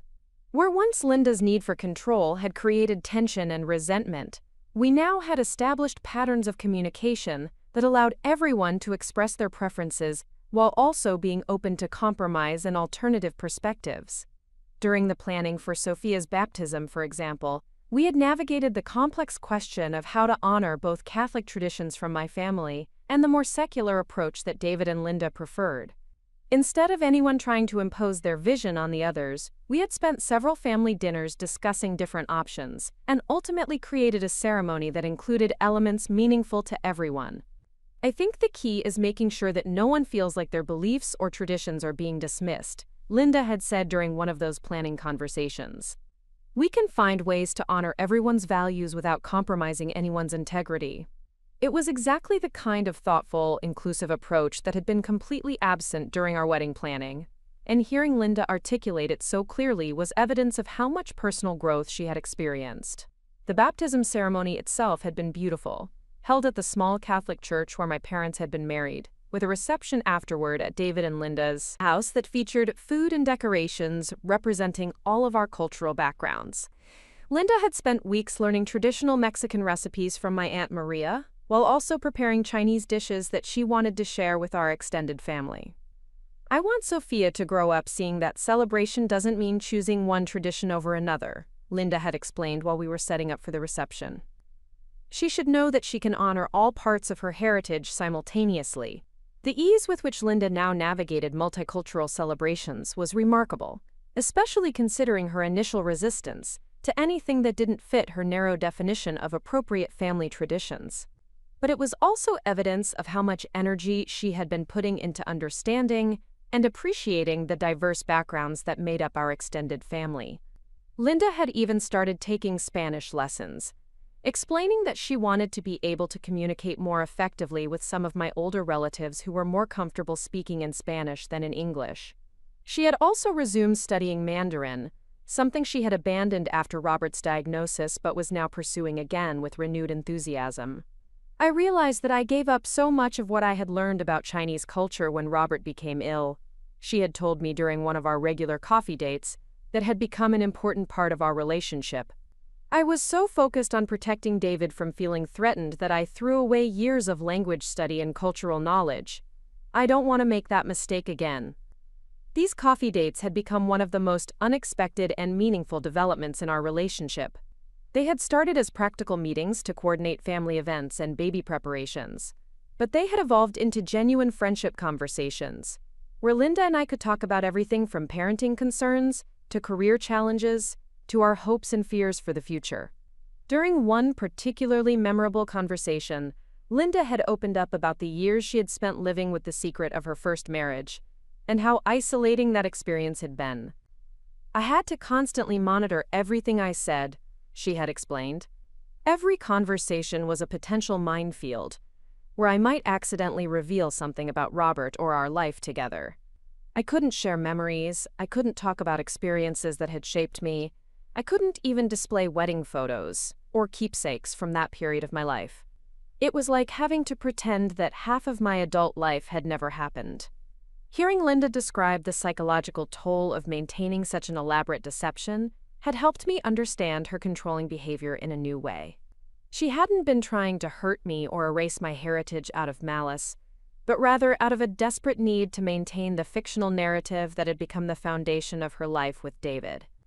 I think I was so afraid of anyone looking too closely at our family story that I tried to make everything as conventional and unremarkable as possible, Linda had continued. If your wedding had been too unique or too focused on cultural traditions that weren't mainstream American, it might have prompted questions about our own family background and traditions. It was a level of self-awareness and honesty that Linda had not been capable of during our earlier conflicts, and it represented the kind of emotional growth that had made our current relationship possible. Linda had also begun working with a support group for people caring for loved ones with Alzheimer's disease, something she had been reluctant to do earlier because she was afraid of having to explain her complicated family situation. But, with the truth now out in the open, she had been able to access resources and support that had been unavailable to her for years. It's amazing how much easier it is to get help when you don't have to lie about your circumstances, she had told me after her first few group meetings. I had been trying to navigate Robert's care completely alone because I was afraid of anyone discovering that I was married to someone else. Now I have access to support groups, counseling services, and practical resources that I didn't even know existed. The support group had also helped Linda process some of the grief and guilt she had been carrying about Robert's condition and her decision to build a new life with David. She had learned that many other caregivers had faced similar impossible choices, and that there were ways to honor a marriage to someone with dementia, while also pursuing happiness and companionship with someone else. I've realized that Robert would have wanted me to be happy, Linda had shared during one of our conversations. When he was first diagnosed and was still lucid, he told me that he didn't want his illness to destroy my life. I had forgotten that conversation in all the years of stress and secrecy, but the support group helped me remember that I was following his wishes, not betraying them. This reframing of her situation had been crucial for Linda's emotional healing, and had allowed her to visit Robert with less guilt and more genuine affection. She had started bringing photo albums from their early years together and sharing memories with him during her visits, something she had been afraid to do when she was trying to keep their relationship secret. Margaret, Robert's sister, had told me that these visits had become some of the highlights of Robert's week, even though his memory was severely compromised. He may not remember the details of what Linda tells him, Margaret had explained, but he always seems happier and more peaceful after she's been to see him. There's something about her voice and her presence that reaches him, even when the disease has taken so much else. The relationship between Margaret and Linda had also deepened significantly over the past 2 years. Margaret had become a regular presence at our family gatherings, and she had developed close relationships with Ryan, Amanda, and their children. She had also become an important source of stories and memories about Robert's family and Chinese traditions that Linda wanted to preserve for future generations. Margaret has become like a sister to me, Linda had told me. We share so many memories of Robert and his family, and she's helping me remember details about Chinese customs and traditions that I had forgotten or suppressed. She's also incredibly gracious about welcoming David into our extended family network. David's integration into the relationship between Linda and Robert's family had been one of the most delicate aspects of the whole situation, but it had been handled with remarkable sensitivity by everyone involved. David had initially been uncertain about how to navigate relationships with people who had been important to Linda during her first marriage, but he had approached the situation with openness and genuine curiosity about this part of Linda's life. I kept expecting to feel jealous or threatened, David had confided to Ryan, but instead I found myself feeling grateful to Robert's family for helping me understand Linda better. Learning about her first marriage and the person she was during those years has actually brought us closer together. David had even started accompanying Linda to some of her visits with Robert, not as a replacement for Robert's family, but as Linda's current husband, who wanted to understand and support all aspects of her life. These visits had been emotionally challenging for everyone involved, but they had also created a kind of closure and peace that had been missing during the years of secrecy. Seeing Robert and understanding what Linda has been dealing with for so many years has given me a much deeper appreciation for her strength and resilience, David had told me during a recent family dinner. I had no idea how much she was carrying, and I'm amazed that she managed to be such a wonderful wife and mother while also caring for someone with such a devastating illness. The children in our family had adapted to these complex relationships with the kind of flexibility that often amazes adults. Amanda's daughters had easily accepted Margaret as another grandmother figure, and they were fascinated by the stories she told about their grandfather Robert and the traditions he had brought from Taiwan. It's actually beautiful how naturally kids accept complicated family structures, Amanda had observed. My girls don't see anything unusual about having multiple grandparents or about honoring traditions from different cultures. To them, it just means more people to love them and more interesting stories to hear. This acceptance from the younger generation had been particularly meaningful for Linda, who had worried that her complicated history might confuse or upset her grandchildren. Instead, she had found that they were eager to learn about all aspects of their heritage, and that they saw her knowledge of Chinese culture as an exciting addition to their family story. Grandma Linda can teach us how to write our names in Chinese characters, Amanda's oldest daughter had announced proudly during a recent family gathering. And she knows how to make mooncakes and how to play Chinese checkers, and how to use an abacus. Watching Linda light up with pride as her granddaughter listed these accomplishments had been incredibly moving. For so many years, Linda had seen her knowledge of Chinese culture as a liability, something that might expose her secret and threaten her carefully constructed life. Now she was able to see it as a gift that she could share with the next generation. The planning and celebration of Chinese New Year had become one of our family's most important annual traditions, with Linda taking the lead in organizing decorations, preparing traditional foods, and explaining the significance of various customs to the children. The celebration had grown each year, with more friends and extended family members joining us for what had become an elaborate multicultural feast. I love that we're creating new traditions that honor all of our backgrounds, Linda had said during our most recent Chinese New Year celebration. Sophia is going to grow up thinking it's completely normal for families to celebrate both Chinese New Year and Day of the Dead, to eat both dumplings and tamales, to speak multiple languages at the dinner table. The celebration had also become an opportunity for Linda to reconnect with some of the Chinese-American friends she had lost touch with during the years when she was hiding her first marriage. Several of Robert's cousins and family friends had begun attending our celebrations, bringing their own families and creating a rich network of relationships that spanned multiple generations and cultural backgrounds. It's like reclaiming a part of my identity that I thought was lost forever, Linda had explained to me. For so long, I felt like I had to choose between honoring my relationship with Robert and protecting my marriage to David. Now I'm learning that I can do both, and that sharing this part of my life actually enriches our family rather than threatening it.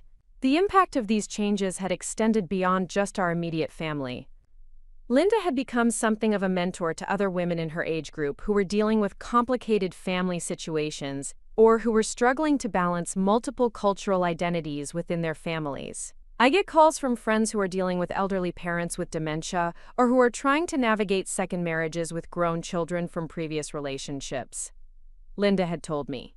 My experience has taught me that secrets and shame usually create more problems than they solve, and that most family challenges can be worked through if everyone is committed to honesty and respect. Linda had even started volunteering with a local organization that provided support services to families dealing with Alzheimer's disease, drawing on her years of experience caring for Robert to help other caregivers navigate the practical and emotional challenges of the disease. I spent so many years feeling isolated and ashamed about my situation, Linda had explained when she first started volunteering.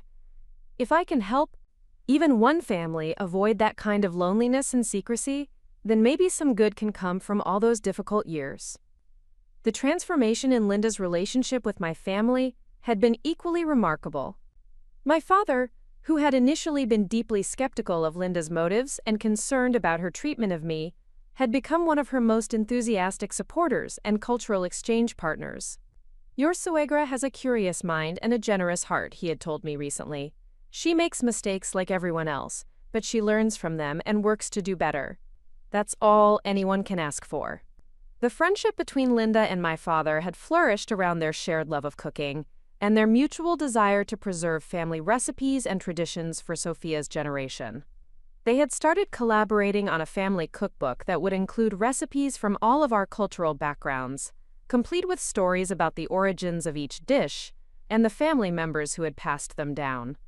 We want Sophia to grow up knowing how to make her great-grandmother Ruth's apple pie and her great-grandfather Chen's dumpling filling and her bisabuelo Roberto's pozole, Linda had explained during one of their cooking sessions. Food is one of the most important ways we connect with our heritage. The cookbook project had expanded to include my Aunt Maria, Margaret, and several other family members who had contributed recipes and stories. It had become not just a collection of cooking instructions, but a comprehensive family history that captured the diverse cultural influences that had shaped our extended family. This is going to be Sophia's inheritance, my Aunt Maria had said while we were testing recipes for the cookbook. Not just the recipes, but the stories behind them, and the knowledge of where she comes from. The relationship between Linda and Aunt Maria had required more time and patience to develop, partly because Aunt Maria had been the most direct in her criticism of Linda's behavior during our wedding planning period. But Linda's consistent efforts to learn about Mexican culture and her genuine remorse for her earlier actions had gradually earned Aunt Maria's respect and friendship. She's working hard to make amends, Aunt Maria had told me after Linda had spent an entire weekend learning how to make traditional Mexican Christmas cookies. And she's not doing it for show or to make herself look good. She's doing it because she genuinely wants to understand and honor your family's traditions. This authenticity in Linda's efforts had been crucial for building trust with family members who had been hurt by her earlier behavior. It had become clear that Linda wasn't just trying to smooth over past conflicts, but was genuinely committed to becoming a different kind of family member and cultural ally. The wedding dress that had started our entire conflict had taken on new symbolic meaning within our family. It now hung in Sophia's nursery, where Linda had helped me display it alongside photos of my mother and stories about her life and values. Linda had suggested creating a display that would help Sophia understand the importance of the dress and the woman who had worn it first. Every little girl should know about the strong women who came before her, Linda had said while we were arranging the display. Sophia needs to know about your mother's courage in building a new life in a new country, and about your grandmother's strength in preserving family traditions across generations. Linda had also added a small display about her own mother and grandmother, including the jade bracelet that had belonged to Robert's mother and some photos from her first wedding. The combination created a visual representation of the diverse heritage that Sophia would inherit from all sides of her family. I want her to grow up seeing these different cultural influences as sources of strength rather than sources of confusion, Linda had explained. She should know that she comes from a long line of women who were brave enough to honor their heritage while also building new lives and new traditions. The jade bracelet had become particularly meaningful within our family, representing the bridge between Linda's hidden past and her current role as Sophia's grandmother. Linda had begun wearing it regularly, no longer hiding this symbol of her connection to Chinese culture and her first marriage. I kept this bracelet locked away for 30 years because I was afraid of what it might reveal about my past, Linda had told me when she first started wearing it again. Now I wear it every day because I want Sophia to see it and ask questions about where it came from and what it represents. The bracelet had already sparked conversations with Amanda's children about different cultural traditions and the importance of honoring all aspects of family heritage. Linda had begun teaching them about the significance of jade in Chinese culture and the role of heirloom jewelry in preserving family connections across generations. As Sophia approached her first birthday, we began planning a celebration that would reflect all of the growth and healing that had taken place within our family over the past year. The party would include traditional elements from all of our cultural backgrounds, with Linda taking the lead in coordinating Chinese decorations and customs while working closely with my father and Aunt Maria to ensure that Mexican traditions were also prominently featured. I want this party to be a celebration not just of Sophia's first year, but of our family's journey toward understanding and acceptance, Linda had said during one of our planning meetings. We've all learned so much about ourselves and each other over the past 2 years. The planning process itself had become an opportunity for continued cultural exchange and learning. Linda had researched Chinese first birthday traditions and discovered customs that she wanted to incorporate, while also learning about Mexican birthday celebrations from my family members. In Chinese culture, the first birthday is especially significant because it represents the child's successful passage through the most vulnerable period of infancy, Linda had explained to the rest of the family. There are traditional ceremonies involving the selection of objects that are supposed to predict the child's future interests and talents. We had decided to combine these Chinese traditions with Mexican customs like the piñata and traditional birthday songs, creating a celebration that would be uniquely Sophia's while also honoring all of her cultural heritage. The guest list for the party had expanded to include members of all branches of our extended family, including Margaret and several of Robert's cousins, some of Linda's Chinese-American friends from her first marriage, my father's co-workers and their families, and various friends we had made through our multicultural community activities. This is what family really looks like, Ryan had observed while we were reviewing the guest list. Not just blood relatives, but all the people who have become important to us through shared experiences and mutual support. The party itself exceeded all of our expectations, with guests from different cultural backgrounds mingling easily and sharing stories about their own family traditions and heritage. Sophia, though too young to understand the significance of the celebration, seemed to thrive in the environment of diverse languages, music, and traditions. Look at her, Linda had said while watching Sophia clap along to mariachi music while sitting on Margaret's lap. She's completely comfortable with all of this diversity. She doesn't see it as unusual or complicated, just as normal family life. The Chinese tradition of having the birthday child select objects that would predict her future had been one of the highlights of the celebration. Sophia had been presented with a variety of items representing different potential career paths and interests, and her selections had delighted everyone present. She picked the paintbrush and the calculator, Linda had announced to the group. According to tradition, that means she'll be both artistic and analytical, someone who can bridge creative and practical pursuits. The symbolism of Sophia's selections had seemed particularly appropriate given the family she was growing up in, where multiple cultures and perspectives were being successfully combined and celebrated. As the party wound down and guests began to leave, I found myself reflecting on the extraordinary journey our family had taken over the past 2.5 years. The woman who had once stolen my wedding dress out of fear and desperation had become one of my closest allies in preserving and celebrating my cultural heritage for my daughter. Linda approached me as I was cleaning up, carrying Sophia, who had fallen asleep in her arms despite the ongoing celebration around her. "Emma," Linda said quietly, "I need you to know how grateful I am for everything you've given our family. Not just Sophia, though she's obviously the most precious gift imaginable, but also the courage to stop living in fear and to start embracing all of who we really are." I looked at Linda holding my sleeping daughter, surrounded by the remnants of a celebration that had honored traditions from multiple cultures and generations, and I felt a deep sense of satisfaction about the family we had built together. "We all gave each other gifts," I replied, You gave me a model of how people can change and grow even after decades of living one way. That's something I want Sophia to understand as she gets older." Linda smiled and gently transferred Sophia to my arms. "She's going to grow up in such a different world than the one I knew when Ryan and Amanda were little.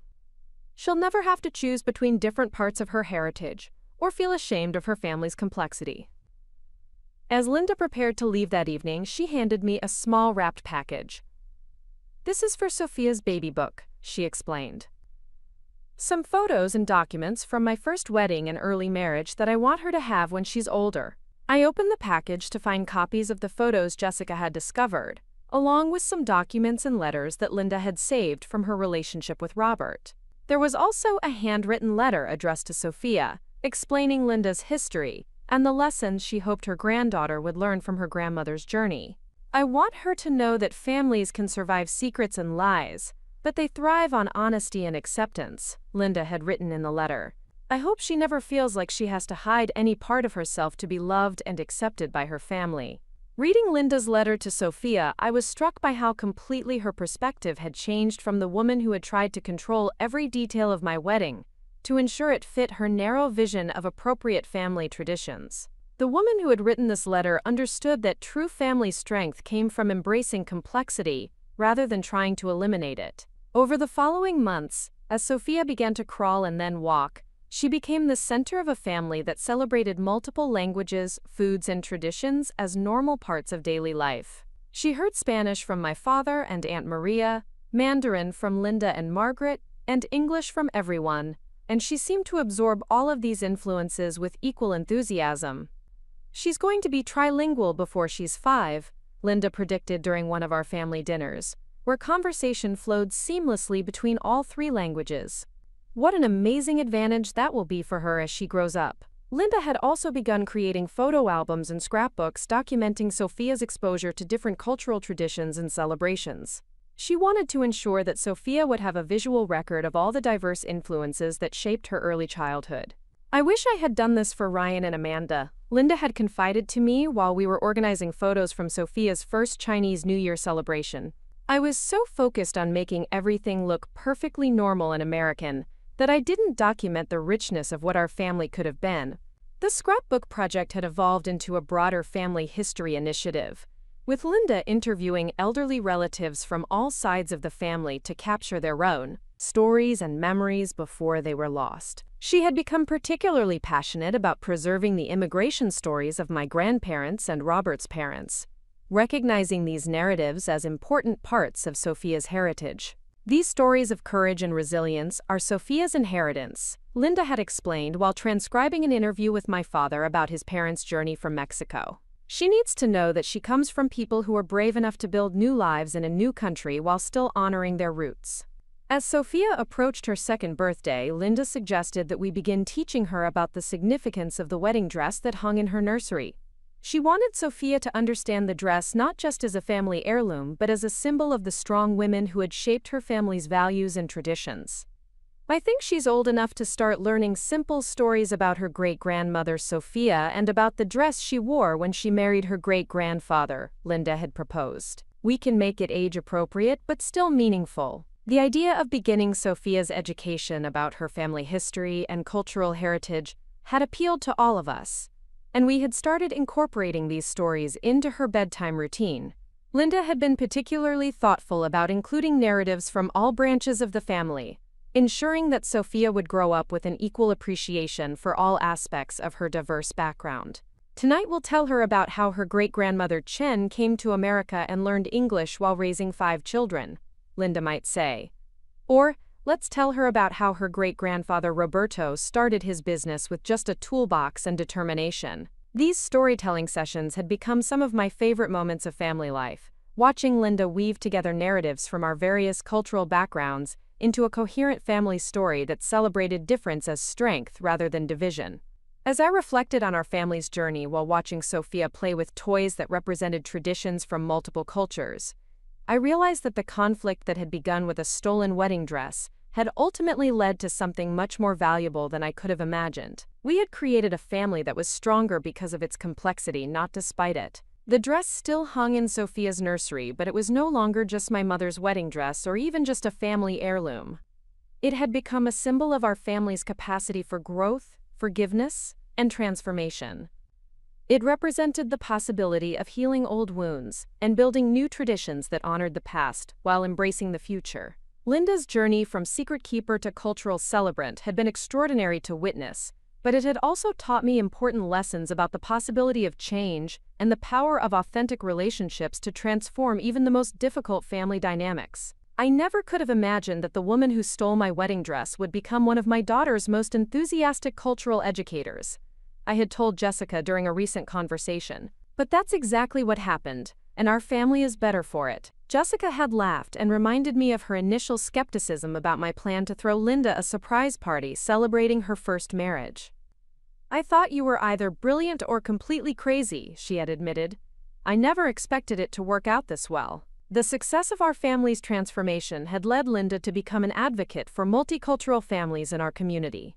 She had started volunteering with organizations that helped immigrant families navigate American institutions while preserving their cultural heritage, drawing on her own experience of learning to balance multiple cultural identities. I spent 30 years thinking that assimilation meant giving up everything that made me different, Linda had explained to a group of newly arrived Chinese immigrant families. But I've learned that the strongest families are the ones that can honor all of their traditions while also building new ones together. Her work with immigrant families had brought Linda full circle in many ways, allowing her to use her hard-won wisdom about cultural identity and family dynamics to help others avoid some of the mistakes she had made.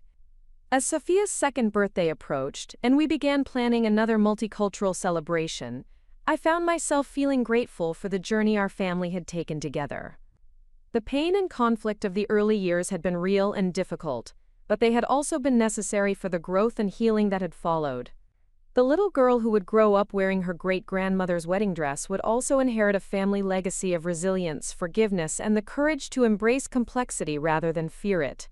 That seemed like the best possible outcome from a story that had begun with such pain and misunderstanding.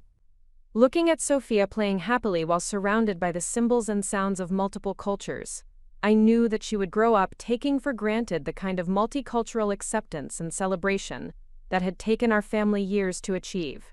And that, more than anything else, felt like the true victory. Up next, you've got 2 more standout stories right on your screen. If this one hit the mark, you won't want to pass these up. Just click and check them out.